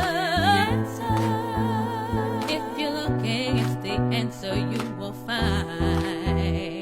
Love is the answer. It's the only thing that everybody needs. Love is the answer. It's the only thing that makes us truly free. The answer is love. The answer is love. Yes, it is. Say it again. I'm telling you now. The answer is love. The answer is love. The answer is love. The answer is love. The answer is love. The answer is love. The answer is love. The answer is love. Tonight's featured artist is Charlene Chiang. She's a writer, editor, book coach, and publicist originally from New Jersey, now based in Berkeley, California. Her writing has appeared in BuzzFeed, Rumpus, OZY, Mother, Hyphen, and CAAM. She was a book editor, coach for the New York Times bestseller Brown is the New White, How the Demographic Revolution Has Created a New American Majority by Steve Phillips. She's a proud longtime member of VONA, a nationwide community of writers of color. We bring you Charlene Chiang. Is this okay? Is it too loud? Is it annoying? It's not too loud. Okay. No. This piece is called I'll Never Be As Good as Picasso. I will never be as good as Picasso! So yelled my 4-year-old daughter one night. As she desperately tried to copy with exact precision an image on my laptop screen from a documentary about Picasso, a documentary she had become obsessed with, which she had demanded, nay, screamed for an hour, while I desperately tried to find the DVD in the post-apocalyptic hellhole known as my house. Despite my attempts to make dinner, she had screamed for it until almost all my nerves had shattered. Until I did what all the parenting books say not to do when tiny people scream incessantly for something. I stopped what I was doing. I found it and I gave it to her. I gave her what she wanted, just to make it stop. At first, when I finally found the DVD, all the while cursing under my breath, our artist friend who gave it to her, excuse the expletives tonight, fucking artists with no kids, and put it on all the while, it seemed like it might go okay, aside from the fact that she had demanded that I stop cooking and watch the damn thing with her. Captivated, my daughter said, "Why does he draw messy like that?" "He uses his imagination," I said. "Okay, let's draw like Picasso," she said, beaming that little crazed, happy serial killer look that she gets in her shiny brown eyes when she's overtired and hungry, but that I'm usually too overtired and hungry to notice before it's too late. Before I could say, "But sweetie, how about after Mommy makes dinner?" she was already pulling out all of her art supplies. She asked me to freeze a frame with an easy one, full of lines that she could copy. She copied it, impressively well, so I thought. But she took one look at her version and cried out, "But it doesn't look beautiful! It doesn't look like Picasso! I can't draw like Picasso!" Her tiny fingers became a blur as she shredded her picture into confetti. Then she proceeded to go into full Carrie mode, grabbing her cup of orange juice and flinging it across the room, chucking fistfuls of crayon and stomping them into dust, flinging herself onto the ground, flailing like a stabbed starfish, and finally curling up into a heaving, sobbing, trembling little ball. I watched her with a mixture of shock, not because I'd never witnessed this kind of rampage from her before. Oh, on the contrary, this had become quite the daily norm for at least 2 years, but I was still somehow always caught off guard. Mixture of awe and sadness, and yes, some sympathy, and even a little amusement. But in that very moment, even afterward as I tried to clean up, and I snapped at her at first, then soothed her, and made her a quick toasted waffle with maple syrup and about half a stick of butter on top, and told her what a wonderful artist I thought she was. What welled up like it did each time from deep within me was a kind of chilling kind of envy wrapped in deep-seated rage. Because I, too, wanted to have a spectacular 5-star meltdown to end all meltdowns. I, too, wanted to shout, "I will never be as good as Picasso!" I had worked all day and was famished and exhausted.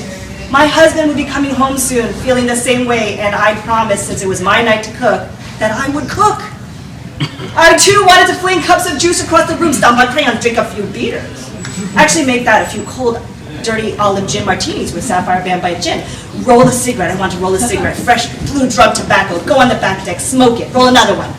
Be utterly alone and then jump into a glittery purple time machine. Preferably one that came with a jacuzzi, a full bar, a personal masseuse, and Jake Gyllenhaal. But instead of Picasso, it would be me wanting to howl, "I will never be as good as Lisa!" Lisa, my friend who works a demanding corporate job in the city, and yet always looks super fashionable, commutes back and forth from San Francisco to Alameda each day, drops off and picks up her child from school, and manages to have delectable fresh home-cooked Asian fusion dinners cooked and ready for her family each night by 5:30 on the nose, whose son has never had a tantrum, and goes to bed by 7:30 each night, nighty-night, by himself. I will never be as good as Wei! Well, Wei was another friend, a fellow mom at the Mandarin immersion preschool my daughter attended, who was also Chinese-American like me, also born in the U.S. like me, who also worked full-time like me, and managed to somehow teach her 5-year-old, a mixed Chinese and white kid like my daughter, how to read and write Chinese at the 2nd grade level. As in the 2nd grade level in China. Who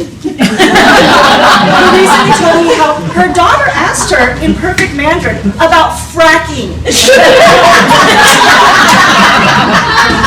Shut up, you know it. As in oil fracking. So they went to the library, of course, to borrow a book in Chinese that they read together about oil fracking.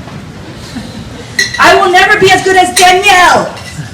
She, the stunning Ivy League lawyer with 2 kids who teaches spin cycling classes each morning at 5 a.m. for fun. Who is our school's PTA president. Shit, you not. And hosts dinners, these are my friends. For kids and adults at her straight out of Pinterest house, nearly twice a month, who is the kind of person you can text vomit all of your woes to at 1 a.m. and she will make you feel so seen and heard and will apologize that she needs to go because she needs to be up in 3 hours to teach spin class. And I will definitely never be as good as Penny, lovely Penny of Marin, child therapist who has never let her child watch a screen. Finds her own flour from amaranth and millet. Never anything with gluten. Who makes beautiful cakes out of flaxseed powder, water stevia, rose water, and beet juice. Who never wears makeup and puts cover girls of yoga magazine to shame. Who loves, who radiates love and health, calm, and I have zero fucking triggers. Who has all that happiest toddler on the block shit down, kneel down, make you feel soft, full of compassion while the child is tantruming, and repeat and affirm their needs. Got it down to a science. Mommy can see that you are mad. You are so mad. I understand that you are mad. Mommy knows what it is like to be mad. Mommy is here for you. Mommy is so fucking sad. Hearing my own child lament that day how she will never match up to the master of cubism set off so many thoughts within me that night as I tried to fall asleep. Incidentally, we all ended up going out for pizza that night. How much modern motherhood seems like some sort of art that can be mastered. Do it all! How on the surface it seems so many women, many of them my friends, seem to be mastering this art at museum-worthy levels. Between social media, movies, TVs, commercials, Gwyneth Paltrow, and more, it seems like these levels are not only achievable and sustainable, but that we should all be striving for them. But also, how did I laugh out loud when my daughter shouted, "I'll never be as good as Picasso"? It was ridiculous. She was a toddler. How could a toddler expect to be as good as someone with years of experience? And anyway, I loved her artwork. The kind she did spontaneously when she wasn't trying to copy Picasso. All chubby fingers, sloppy and free. I loved it in such a different, deeper way than anything any master artist could ever produce. So what if I could try more often to see myself the way I see my own child? Not when I want to tear her in two, mind you, but when I can't stop staring at her and can't handle how much I love her for fear that my heart will burst into a million pieces. You know, like when she's asleep. To see my own ridiculousness. Y'all know what I'm talking about. I love them when they're asleep. My own ridiculousness in treating motherhood as some sort of high-level art to be mastered. To see how much I set myself up for self-disappointment and failure. How can I see myself that way so I can stop comparing myself to others? And even admit, I know all those women are struggling with their own shit too. How can I see how far I've come and be proud of myself, my baby toddler mama self, for coming this far? What if I could occasionally sit back and see my own journey as a new mother and say the words I did that night to my daughter as I was consoling her in the midst of broken crayons and pools of pulp-free Tropicana. You don't have to copy him, sweetie. Picasso didn't copy anyone. You can make one of your own that is kind of like his, inspired, but only you can make your own drawing from your own imagination. Only you can make something that is one of a kind. Tonight's featured artist is Jennifer Groats, the first woman to direct the Breadloaf Writers' Conferences. She's been awarded fellowships from the National Endowment for the Arts, the Guggenheim Foundation, the Rona Jaffe Foundation, and the Camargo Foundation. Her work has appeared 5 times in the annual Best American Poetry Anthology. She's author of 3 books of poems, Window Left Open, The Needle, and Cusp, and translator of 3 books, Everything I Don't Know, co-translated with Peter Sommer from the Polish of Jerzy Fikowski. Rochester Knockings, a novel translated from the French of Hubert Haddad, and Psalms of All My Days, poems translated from the French of Patrice de la Tour du Pin. It's an honor to bring you Jennifer Groats. My name is Jennifer Groats, and I am delighted to be one of the sisters participating in the Scheherazade Project, the 101 night countdown to the most consequential political election, certainly of my lifetime. I am a poet, a translator, a professor at the University of Rochester, and I'm also the director of the Breadloaf Writers Conferences. Scheherazade was known for her storytelling, so I thought I would read a poem that meditates on the question of what is a story. It also meditates on what is a poem and what differences there even are between the genres. And it's called, fittingly enough, Poem or Story. Childhood was a story, a journey. It was a place one had to leave. I remembered whatever I read, I wondered if it was a poem or a story. My mother said it was a story if it had an ending. But poems ended too, I thought, or else they were middles. A journey might be a story where the ending is a place. I wondered too much, and wondering was a kind of place too, somewhere in the middle. I had no memory of the beginning. My life from its start was an expanding middle, my mother's. Was I a poem then, or was I a story? Was I taking a journey? As a child, we dressed up in our Sunday clothes when we flew on a plane. If traveling with our parents, we sat in the back so mother could smoke. A cigarette was a story that ended when a little pile of ash had mostly landed in the lidded metal box embedded in the armrest mother and I shared.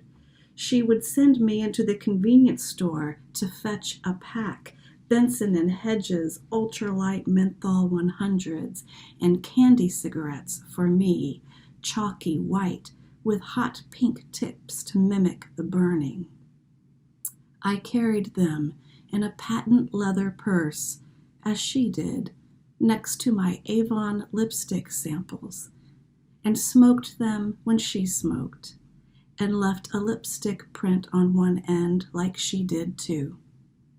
Smoking had a beginning and an ending and a dreamy middle part that was time passing. Other times, if my brother and I flew on a plane alone, they put us up front, once in first class, where we were served a breaded chicken cutlet on a gleaming ceramic plate. When I cut into it, melted herb butter pooled from its middle, as if it were a poem, I thought.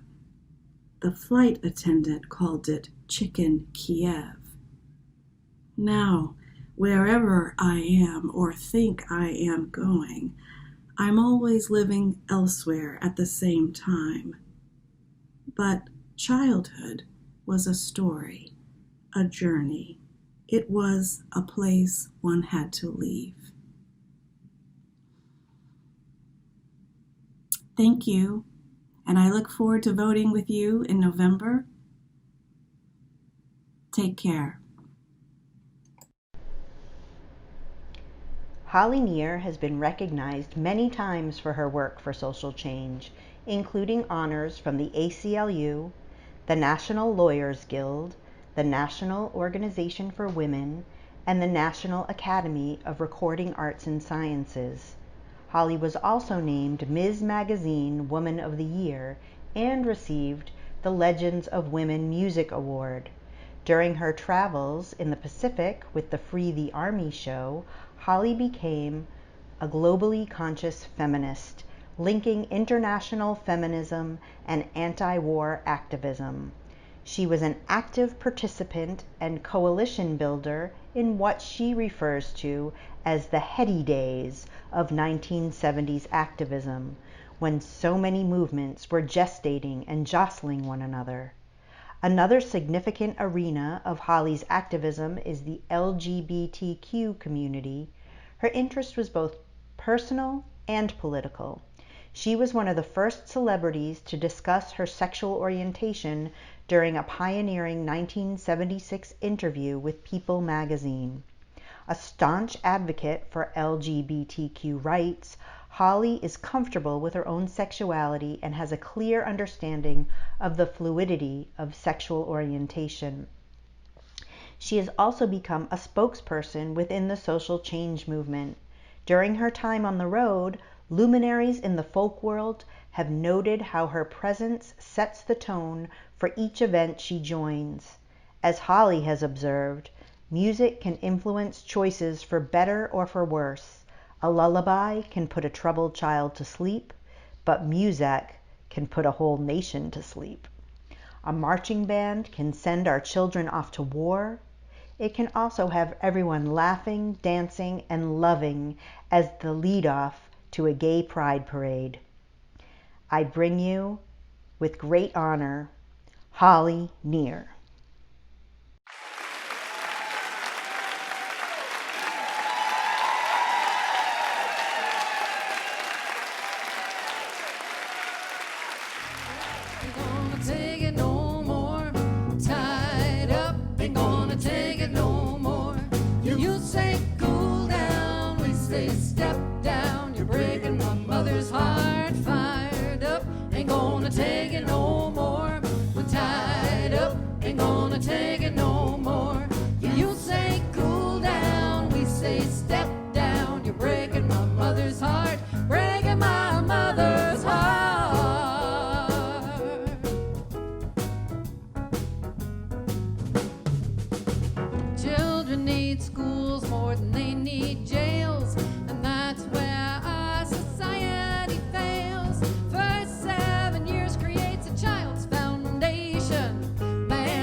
Santos Morgan.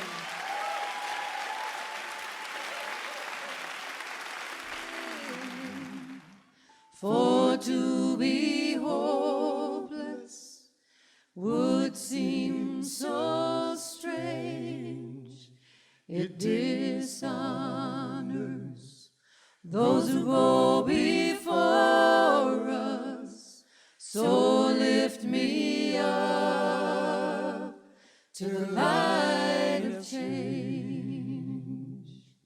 There is a hurting in my family, and there is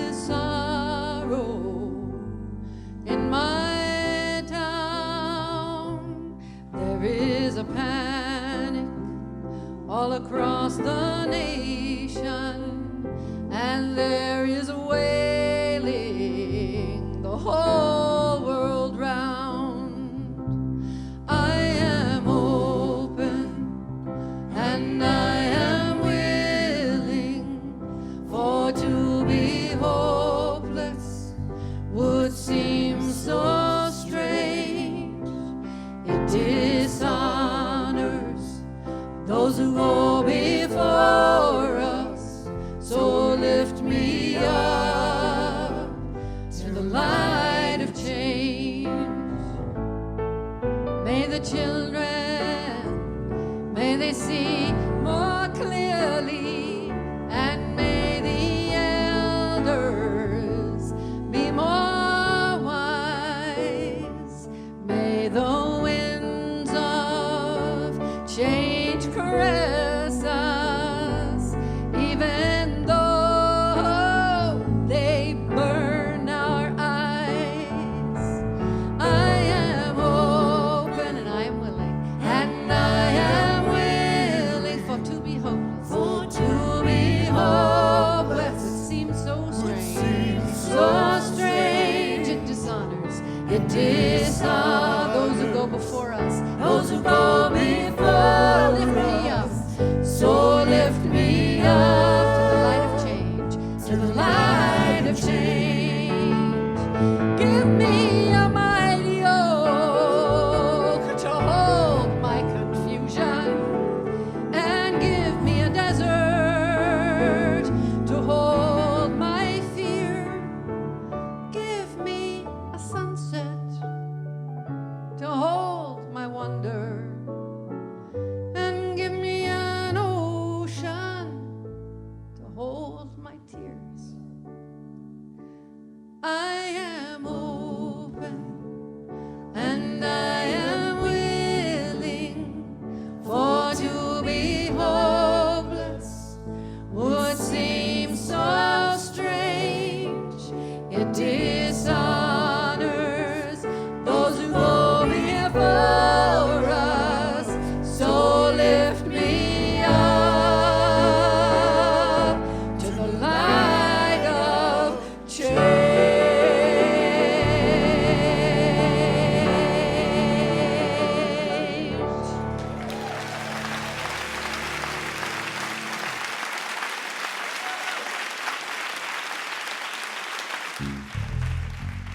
I get sort of undone when I watch the news, so I'm not doing it lately.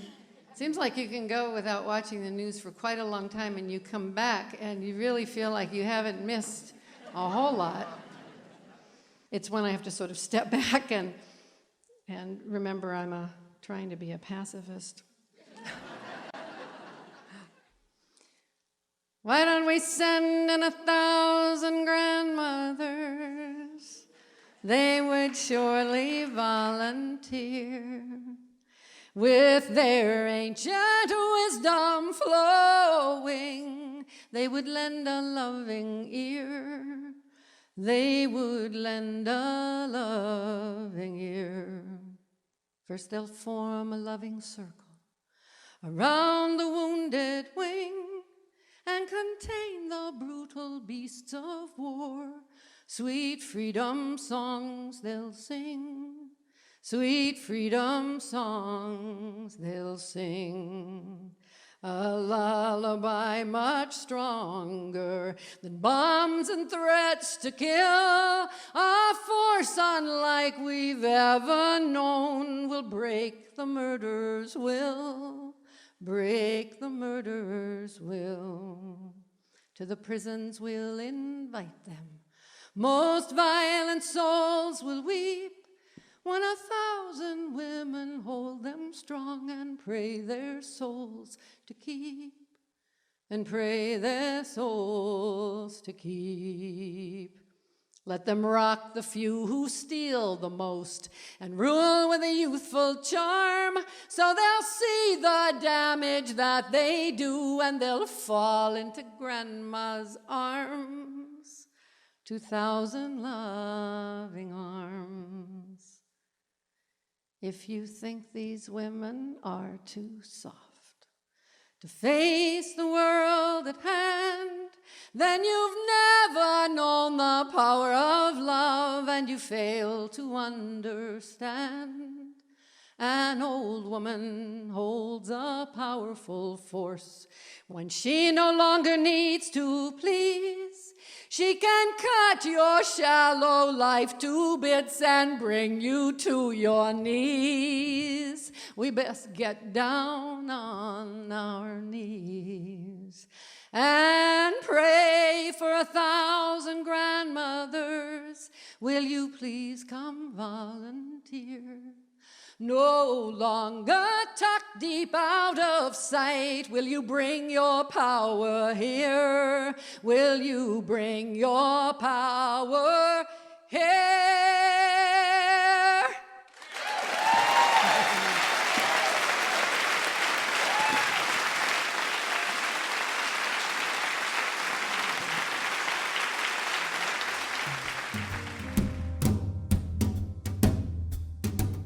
I ain't afraid of your Yahweh. I ain't afraid of your Allah. I ain't afraid of your Jesus. I'm afraid of what you do in the name of your God. And I ain't afraid of your churches. I ain't afraid of your temples. I ain't afraid of your praying. I'm afraid of what you do in the name of your God. Can we rise up, find a higher power, free up from fear and will devour you? Watch out for the ego of the hour. The ones who say they know it are the ones who will impose it on you. I ain't afraid of your Yahweh. I ain't afraid of your Allah. I ain't afraid of your Jesus. I'm afraid of what you do in the name of your God. Can you rise up, find a higher story, free up from the gods of war and glory? Watch out for the threats of purgatory. The spirit of the wind will make a killing of a sinner. Satan, I ain't afraid of your Yahweh. I ain't afraid of your Allah. I ain't afraid of your Jesus. I'm afraid of what you do in the name of your God. And I ain't afraid of your teachers. I ain't afraid of your borders. I ain't afraid of your choices. I'm afraid of what you do in the name of your God. And I ain't afraid of your dances. I ain't afraid of your music.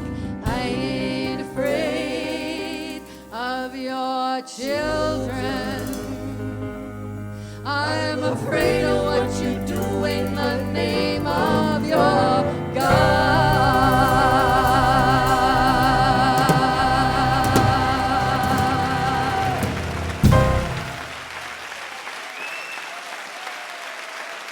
John Bucchino, Dan Martinelli, David Rokeach, Andre Dos Santos, Morgan, Sandy and Pat, both from Emma's Revolution.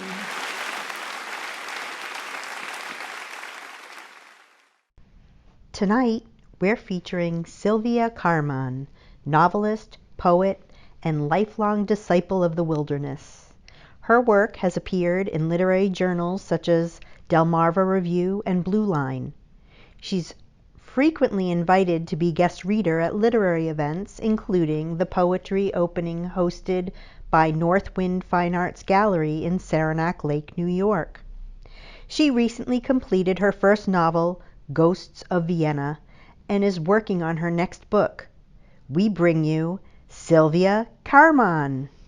Hi, I'm Sylvia Carman, and I'm a writer located in northern New York State in the Adirondacks for half of the year, and then the rest of the year I'm located in central Maryland. I'd like to offer a big thank you to the Scheherazade Project for offering me the opportunity to contribute a part of my storytelling in the form of two of my poems to their 101 days and nights of storytelling. And this first poem, called Nostalgia for the Moment, appeared in the 40th anniversary edition of Blue Line literary magazine, June of 2019. Blue Line magazine is a literary journal dedicated to the themes and experiences of the Northwoods and the Adirondacks in particular. This poem recalls a hike that I took in the Adirondacks, and it explores the experience of nostalgia and memory, and something that the Portuguese call saudade, which I understand means something about the intense memory of and nostalgia for something that may have occurred, may not have occurred, or may even be occurring at the very moment that you are experiencing the nostalgia for it. Here goes. Nostalgia for the moment. At Pettigrew Brook, near Cooper Kiln Pond in Essex County, New York. Crossing at the shallows, I stop mid-rill, in the sudden sense that I am missing this now, this ground, this ever-boreal air, as the brook runs on task, washing white the bones of a fallen pine, and longing meets me in the flow, pins me where I stand. I want to be back where I am. The brook trills on, while I wish for here. The way burning fractal faces of autumn fern cast their stores of summer sun, so that citron peels of light-strewn eddies pool in my tracks. Dug in like bear scat, nothing remains, mourning without ending blessings. These riffles set my shadows to dancing. The next poem is called A Shouting Dream, and it appeared in Volume 12 of the Delmarva Review in November of 2019. This poem explores insomnia, which I sometimes have, and that it also led me to wonder about wakefulness in general and what wakefulness might be able to show me. A shouting dream rips the door off sleep, drops me blinking into the long hallway of another blind night, the kind where nothing ever changes. I want to, but too late and tired. Other sounds draw me out under whispering stargaze, where I hear trees bending boughs knock and hum, and the bass chant of stones and air rustling its wings, each joining in a singular voice over all the world, as if they'd once been where I am now, and had left all that and their skin and bones for their first forms, returned to themselves, reborn. And I wonder, what am I to do with this new breath? Thank you very much. Tonight's featured artist is Brenda Iyer, a model represented by our partner, We Speak Models. They are a non-binary femme of color breaking gender, racial, and cultural stereotypes, who asks, our world is an evolving melting pot that is getting more connected by the second, so why shouldn't what we advertise reflect the same? It's our pleasure to bring to the hashtag 101 Night screen, Brenda Iyer. This poem is titled The Violence of Assimilation and Borders. 1. The birth of a nation, the birth of my blood, the warriors that protected blood, the violence of casteism, plowing the fields. My mother's mother slapped manure with her bare hands. My ancestors were warriors, farmers, and priests. My grandmother was a nightingale. The beautiful must suffer, and I am a fetus still becoming. 2. Accumulated knowledge and hyper-capitalism, promoting competition and travel beyond borders, towing the line, the back and forth, to be or not to be. To be, we must be the best, leaving behind past trauma, but the residue remains. Blood is born beyond borders. It's time to assimilate. Mask on. 3. A slow, sad painting. Hypernormalization, the pain visible, faltering in every step. The mask is too heavy, trying to be that who you aren't. For what? For which audience? You can never be one of them. Get up. Try again. You're a phony and a try-hard. For what? Which pedestal? Do you dare lose yourself to nothingness? 4. The gradual return. You were crafted from the sun, soil, gold, mitti, dharti, dirty, deep south, baby.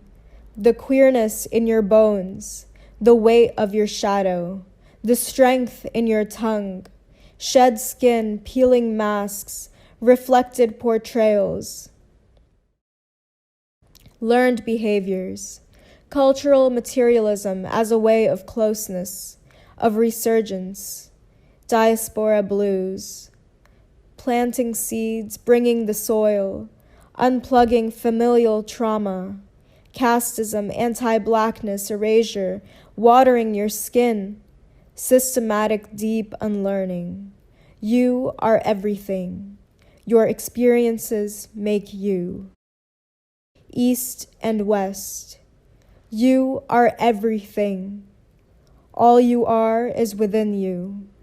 The final reflection and rest.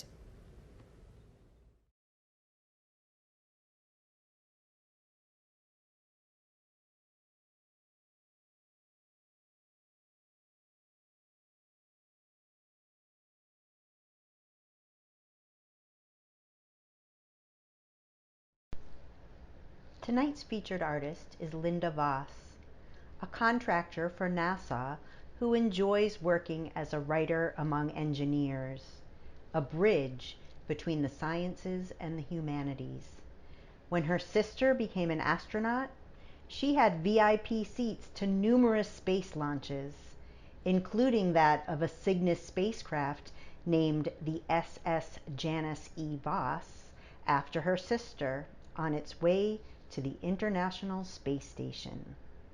She's written about these events for Discovery Channel Publishing, Macmillan Publishing, Florida Today, Aerospace America, and Ad Astra magazine. Welcome to the hashtag 101 Night Screen, Linda Voss. Once upon a time, in a land blessed with spacious skies, purple mountains' majesty, and amber waves of green rising from sea to shining sea, a terrible pandemic, a coronavirus, terrorized the population. Many people were dying, and the leaders of the land were dividing the people against each other. It was a terrible time. During the pandemic, I drove from the nation's capital to the eastern edge of the Midwest. It's been 2 months since I drove to southern Indiana from Washington, D.C. at the end of March. 2 months ago seems a world away at this point. I was terrified. I hadn't done a 9-hour cross-country trip in a long time, and I wasn't sure I would handle it well. I planned lots of stops to support myself, and I had originally planned to make it 2 days with an overnight at a pet-friendly hotel to take care of myself and my dog and my cat, who were traveling with me, but who had never been so far from home. I had no idea what I was driving into. Ohio had already shut down for the virus, and non-essential businesses were closing. I dreamed up scenarios in my head for if the police stopped me in Ohio about what I was doing and why I needed to go home to the farm, something essential, like helping a dying aunt, how I would convince the police I was just going home, should they pull me over or tell me I couldn't travel through the state. I prepared as best I could. I prepared and packed all the food and water I thought I needed for the day for me and the animals. since I didn't know what would be open and whether it would be safe to stop. I packed gallons of water, emergency supplies like a blanket and a flashlight. I joined AAA and hoped I didn't run out of gas because I couldn't find gas stations open. I was worried about restrooms being open and non-contagious, but there's always pulling over on the side of the road. What did the shutdown mean? Would I be able to use the rest stops? Would I be able to get gas? Would everything be open or anything be open to eat or drink? Would it be safe? Would any help be available if I did get into trouble? Almost nothing was publicly known about the virus in March. Did I have it? I couldn't get a test. How contagious was it? Were my 90-year-old parents, obviously they were at risk, but how much at risk? Was I going to lose them? How risky was traveling on the highways?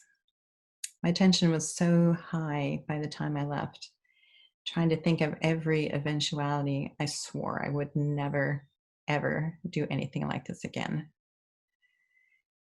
I wrote a piece on the day I took my car to the garage to get it ready for the long journey to Indiana. I was grappling with the information just starting to come out about the virus and ended up walking around Arlington, shocked at how quickly everything was changing. I wrote this poem to a friend of mine who's a poet, trying to capture the feeling of living through an alternative reality or maybe a novel with the apocalypse as its plot. Here's the poem. Day 56 of COVID-19 from January 9 to January 21, 2020 to March 16, 2020. Hilda, on Monday morning in the nation's capital, I read your poetry while riding an empty metro car, slow of schedule and smelling of disinfectant. Writers scattered at distance, one wearing a mask while chattering on the phone. I walked to the library to pick up a book I had on hold after dropping my car off for inspection. The inspection station was cheerful and professional, with Lysol and sanitizer on the counter. We're taking precautions, they said. The daffodils and jonquils turned their bright faces to the sun. What do they care? They have other blights, I realize. On the way, I passed the Quest lab and thought to check to see if I could get tested before driving across country to stay with my 90-year-old parents. Amid signs calling, "Stop if you are coughing," and "Do not enter," the waiting room door was locked. No one answered my knock. Not a good time then. The library book had been put on hold. It turned out 3 weeks ago had been taken off hold 2 weeks ago and put back in the children's section, which was now closed to access because it was a high volume area. No, I couldn't put it back on hold. No, we're not doing any holds anymore. No access to the children's area. Forbidden. Stopping at a CVS to check out the situation on cleaners, I walked into empty shelves along with 2 panhandlers on the sidewalk outside. I walked the rest of the way home, taking the long way to give my brain some space to process the world changing. It's more disorienting than old age, and you have to go a ways for that. But it's a good time for poetry, Hildy. It was a good time for 2 gardeners working the soil in the communal 10 Barton community garden. They worked at opposite ends. Warm sun, cool breeze, my favorite normally. Dogs pulled their owners behind them on leashes. Pops of color cheered from yellow forsythia, hedgerows of grape hyacinth, and mocking pansies. I stopped at a Starbucks for a chocolate pick-me-up. Chairs were stacked upside down on benches, since only grab and go was allowed. The staff outnumbered customers. I can tell you what will crumble: our human systems of order and equity. What will crumble is clarity, calm, peace, and certainty, and the feeling we are in control. I can tell you what will be strengthened: the shells we put up to protect ourselves from each other. Amazon will be blooming. Anonymous drivers dropping packages at your door. The crabapple tree outside my apartment had bloomed pretty pink in the unseasonal 70s of that March. But then came the 20-degree nights. 1, 2, 3. On the 4th, it gave up and dropped the cause. If you've listened to our hashtag 101 Nights theme song, Women of the World, you're already familiar with the talent of tonight's featured artist. Sammy Worm is a singer, songwriter, producer from New York. When she was 4 years old, she was cast in her first role as the Tin Man and has loved music and performing ever since. She's currently studying computer science and multimedia music composition at Bucknell University. Sammy released her first single, Wrong Guy, this spring, and it can be found on all streaming platforms. And here she is, Sammy Worm. Hi, I'm Sammy Worm.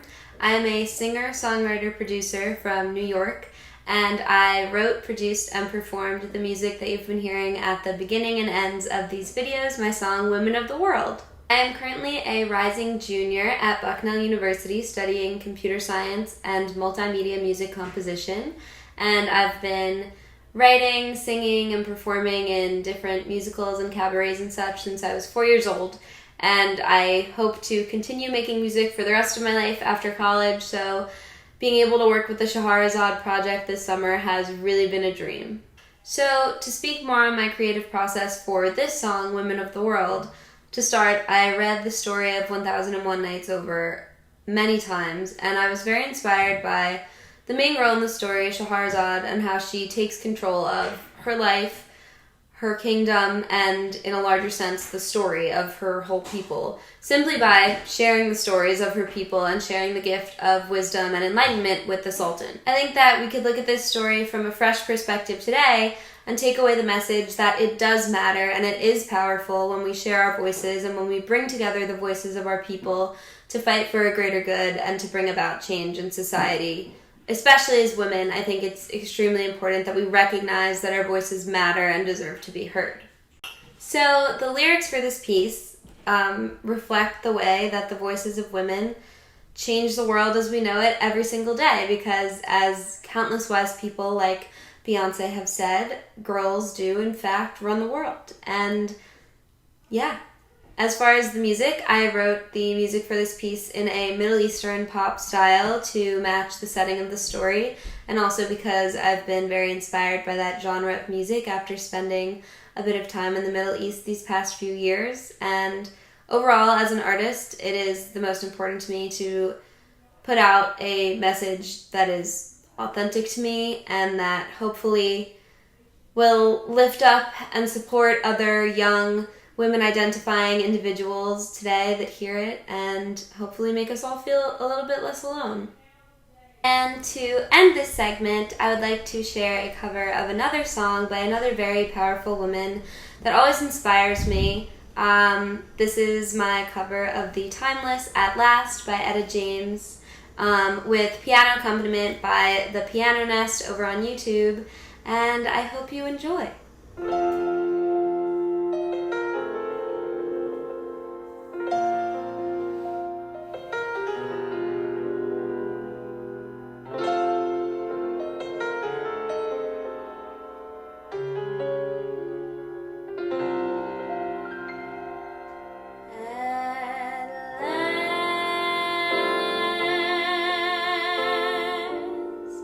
My love has come along.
Tonight's featured artist is Raina Lipkind, a multimedia artist who creates amazing furniture, textiles, home decor, and more. Her art includes mosaics of broken dishes on walls and tabletops, crocheted sweaters and afghans galore, lamps constructed out of found and sentimental objects, and painted and decoupaged furniture. She's been an active community leader in numerous organizations, including president of her synagogue sisterhood, the League of Women Voters, and helping to launch the very first Earth Day. She also is my role model and incredibly talented mother. It's my pleasure to bring you Raina Lipkind. I am someone who needs to have a project, something to do.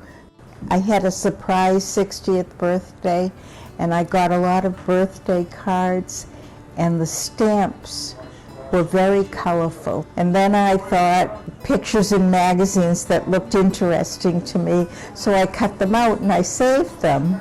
I just liked the way they looked, and I thought they should be on something interesting like a chair. I have someone in mind when I'm doing a piece. I've done about 100 chairs, distributed them to all my family and friends. I think they like them. Images come from various sources: stamps, magazines, catalogs. Those are mostly the texture and quality of paper that I would like to collect. It's been a really relaxing process for me, so it works, and I enjoy doing it.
tonight's featured artist is Shelby Settles Harper, writer, art enthusiast, and sometimes lawyer.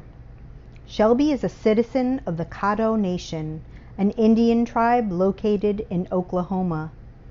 Vices include Twitter, Tex-Mex, and country music. Shelby is the founder of the Kakidoni Literary Project, an entity that partners with tribes to put books and other reading materials in the hands of young people from reservation communities where public libraries are not readily accessible. It is my pleasure to bring to you Shelby Settles Harper.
Tonight, hashtag 101 Nights features Muse, Cincinnati's women's choir, an inclusive and feminist choral community advocating for peace and justice.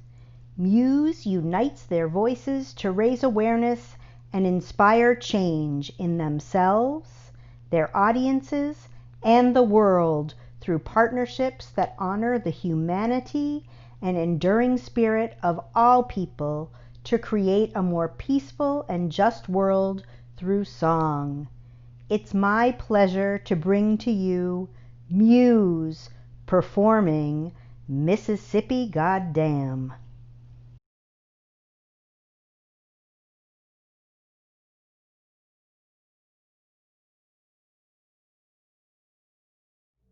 The name of this tune is Mississippi Goddamn.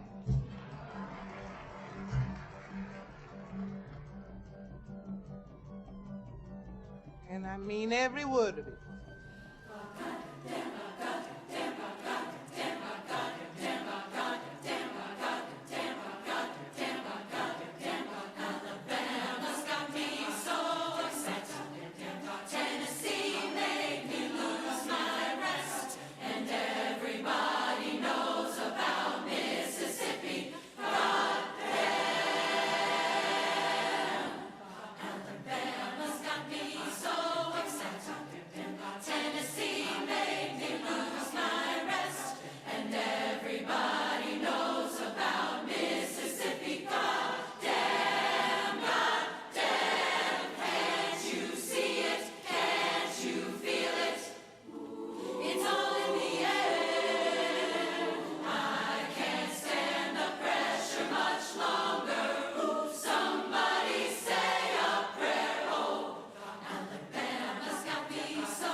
Tonight, we feature a collaboration between videographer Catherine Hughes and poet Nancy Richardson. Catherine Hughes is an Emmy Award-winning producer of news and public affairs programs.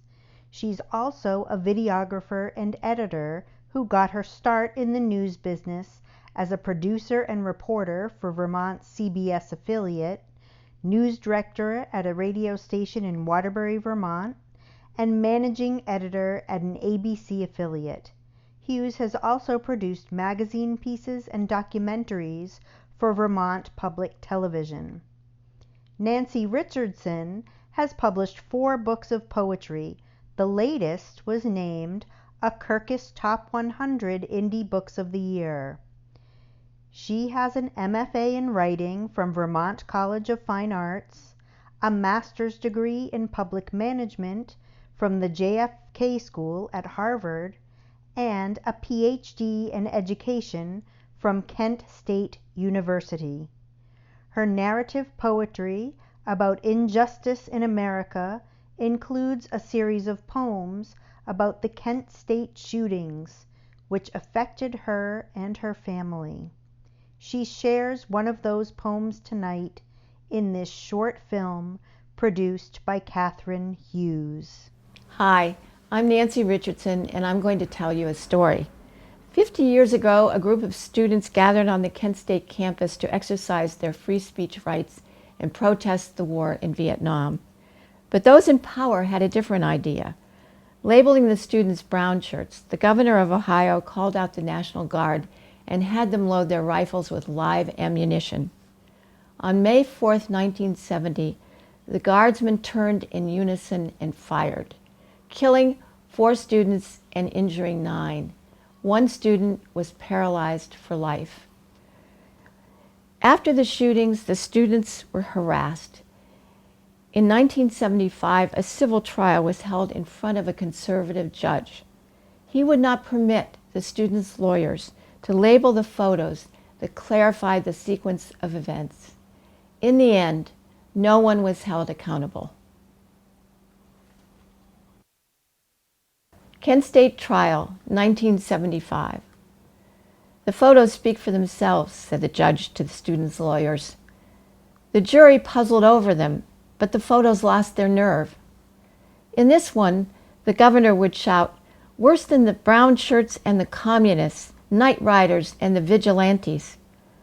Or another, blue sky, clouds, a clot of guardsmen huddled in the field, perhaps a picnic on a spring day in May. If the photo had bothered to listen, it might have overheard their plans to turn in unison and fire.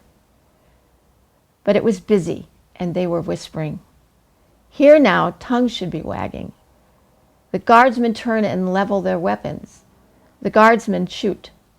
All together now, fire. But the words were prisoners in their cells, banging their tin cups against the metal bars. The photos went on in silence, in cardboard boxes, in wet basements. The photos held their tongues.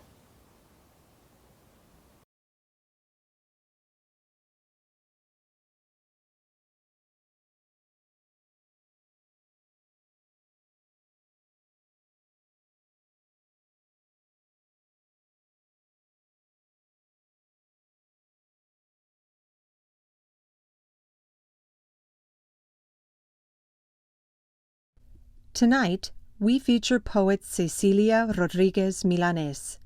She was born in New Jersey to Cuban parents and educated in Miami and New York. Her fiction, nonfiction, and poetry appear in numerous journals, including Southern Humanities Review, Flash Fiction, Saw Palm, Literary Mama, Quelly Journal, Guernica, and the Norton Anthology of Latino Literature. Her short story collections, Oye, What I'm Gonna Tell You, 2015, and Marielitos, Parceros, and Other Exiles, 2009, were number 4 and number 5 on the Guardian's list of 10 of the best books to help understand Cuba.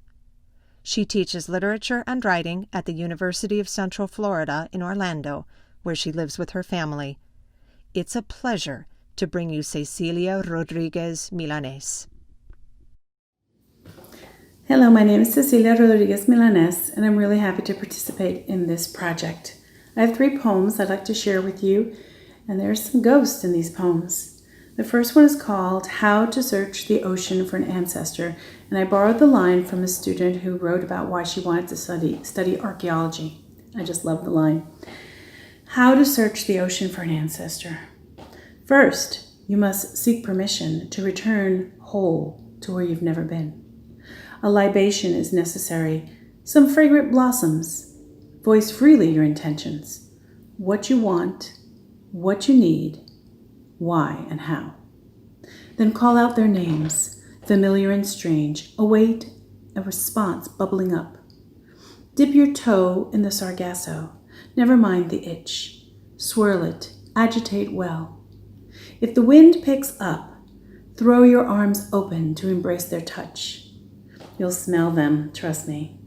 They will be justifiably annoyed, for who can blame them, disturbed after all this time? Not released so much as summons, more a reckoning for you. The waters may or may not have calmed around you, body or vessel, broken or sound.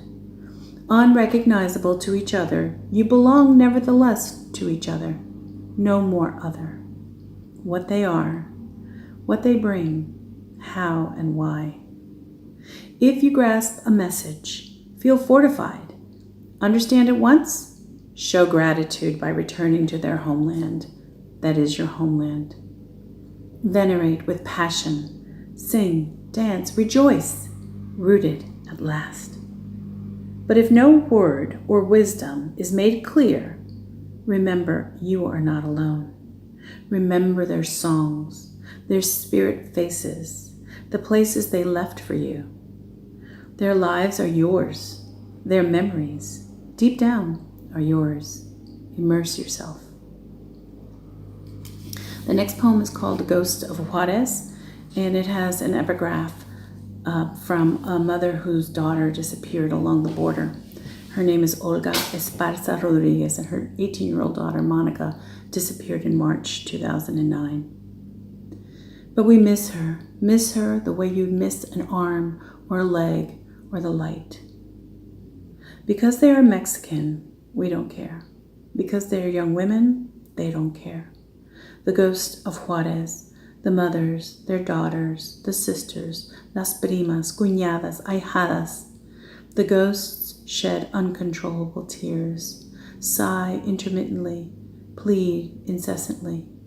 The ghosts, living and dead, throb like the heat in the dust-painted air. They hug the remnants of their girls, their women, photographs, banners, made with care and color, remind all of their loss, our loss, unspeakable parts, unimaginable grief, no way to know. The last poem I'm going to share with you is called Little Patriarchs versus Othered Folk, and it's dedicated to Tato Laviere, the wonderful Nuyorican poet, and to Representative Alexandria Ocasio-Cortez. This is a poem that I extended and expanded after I heard Representative Ocasio-Cortez's inspiring response to being insulted. This also has an epigraph. Don't they know how far their murdering cancer has spread? Don't they know their empire is crumbling? 1. Even the insignificant, trifling fool can launch an all-out, devastating attack with one little word. Sexist, racist, classist, doesn't matter whatist. 1 syllable or 2, maybe 3.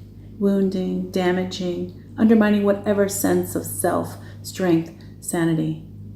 You want to ditch the skirts, suit, shirt, and go full-out spick. Come on, cabron. Throw down. Show them your metal or blade. But you have been here before, seen and heard it all before. Exhausting, right? You want to reciprocate so bad. Return, return, return it all like boomerang weapons dripping venom, lodging their evil right back at them. Instead, you reveal a tender and noble core that love made. Share the legacy of principios. Show what it means to be a daughter, una gran hija de gente decente, a beacon of righteousness. Instead, you school them. It's exhausting, I know. Using all of your street and university cred, your best English. Will they understand? ¿No se dan cuenta de su cáncer asesino? Number 2. Will they learn nothing from the fires consuming us, burning not just us? While the warriors for justice wage peace, secret forces gas, shoot, abduct grandmothers and teenagers arrested, while expressing their First Amendment rights deemed wrong. Everywhere, voices raised for George, Brianna, Ahmad, Orlando, Atiana, Trayvon, Tamir, Sandra, Botham, Freddie, Elijah. So many names. Say their names. Say their names. Say their names. Say justice. Say there's a better way forward for all of us. For all of us. Thank you very much.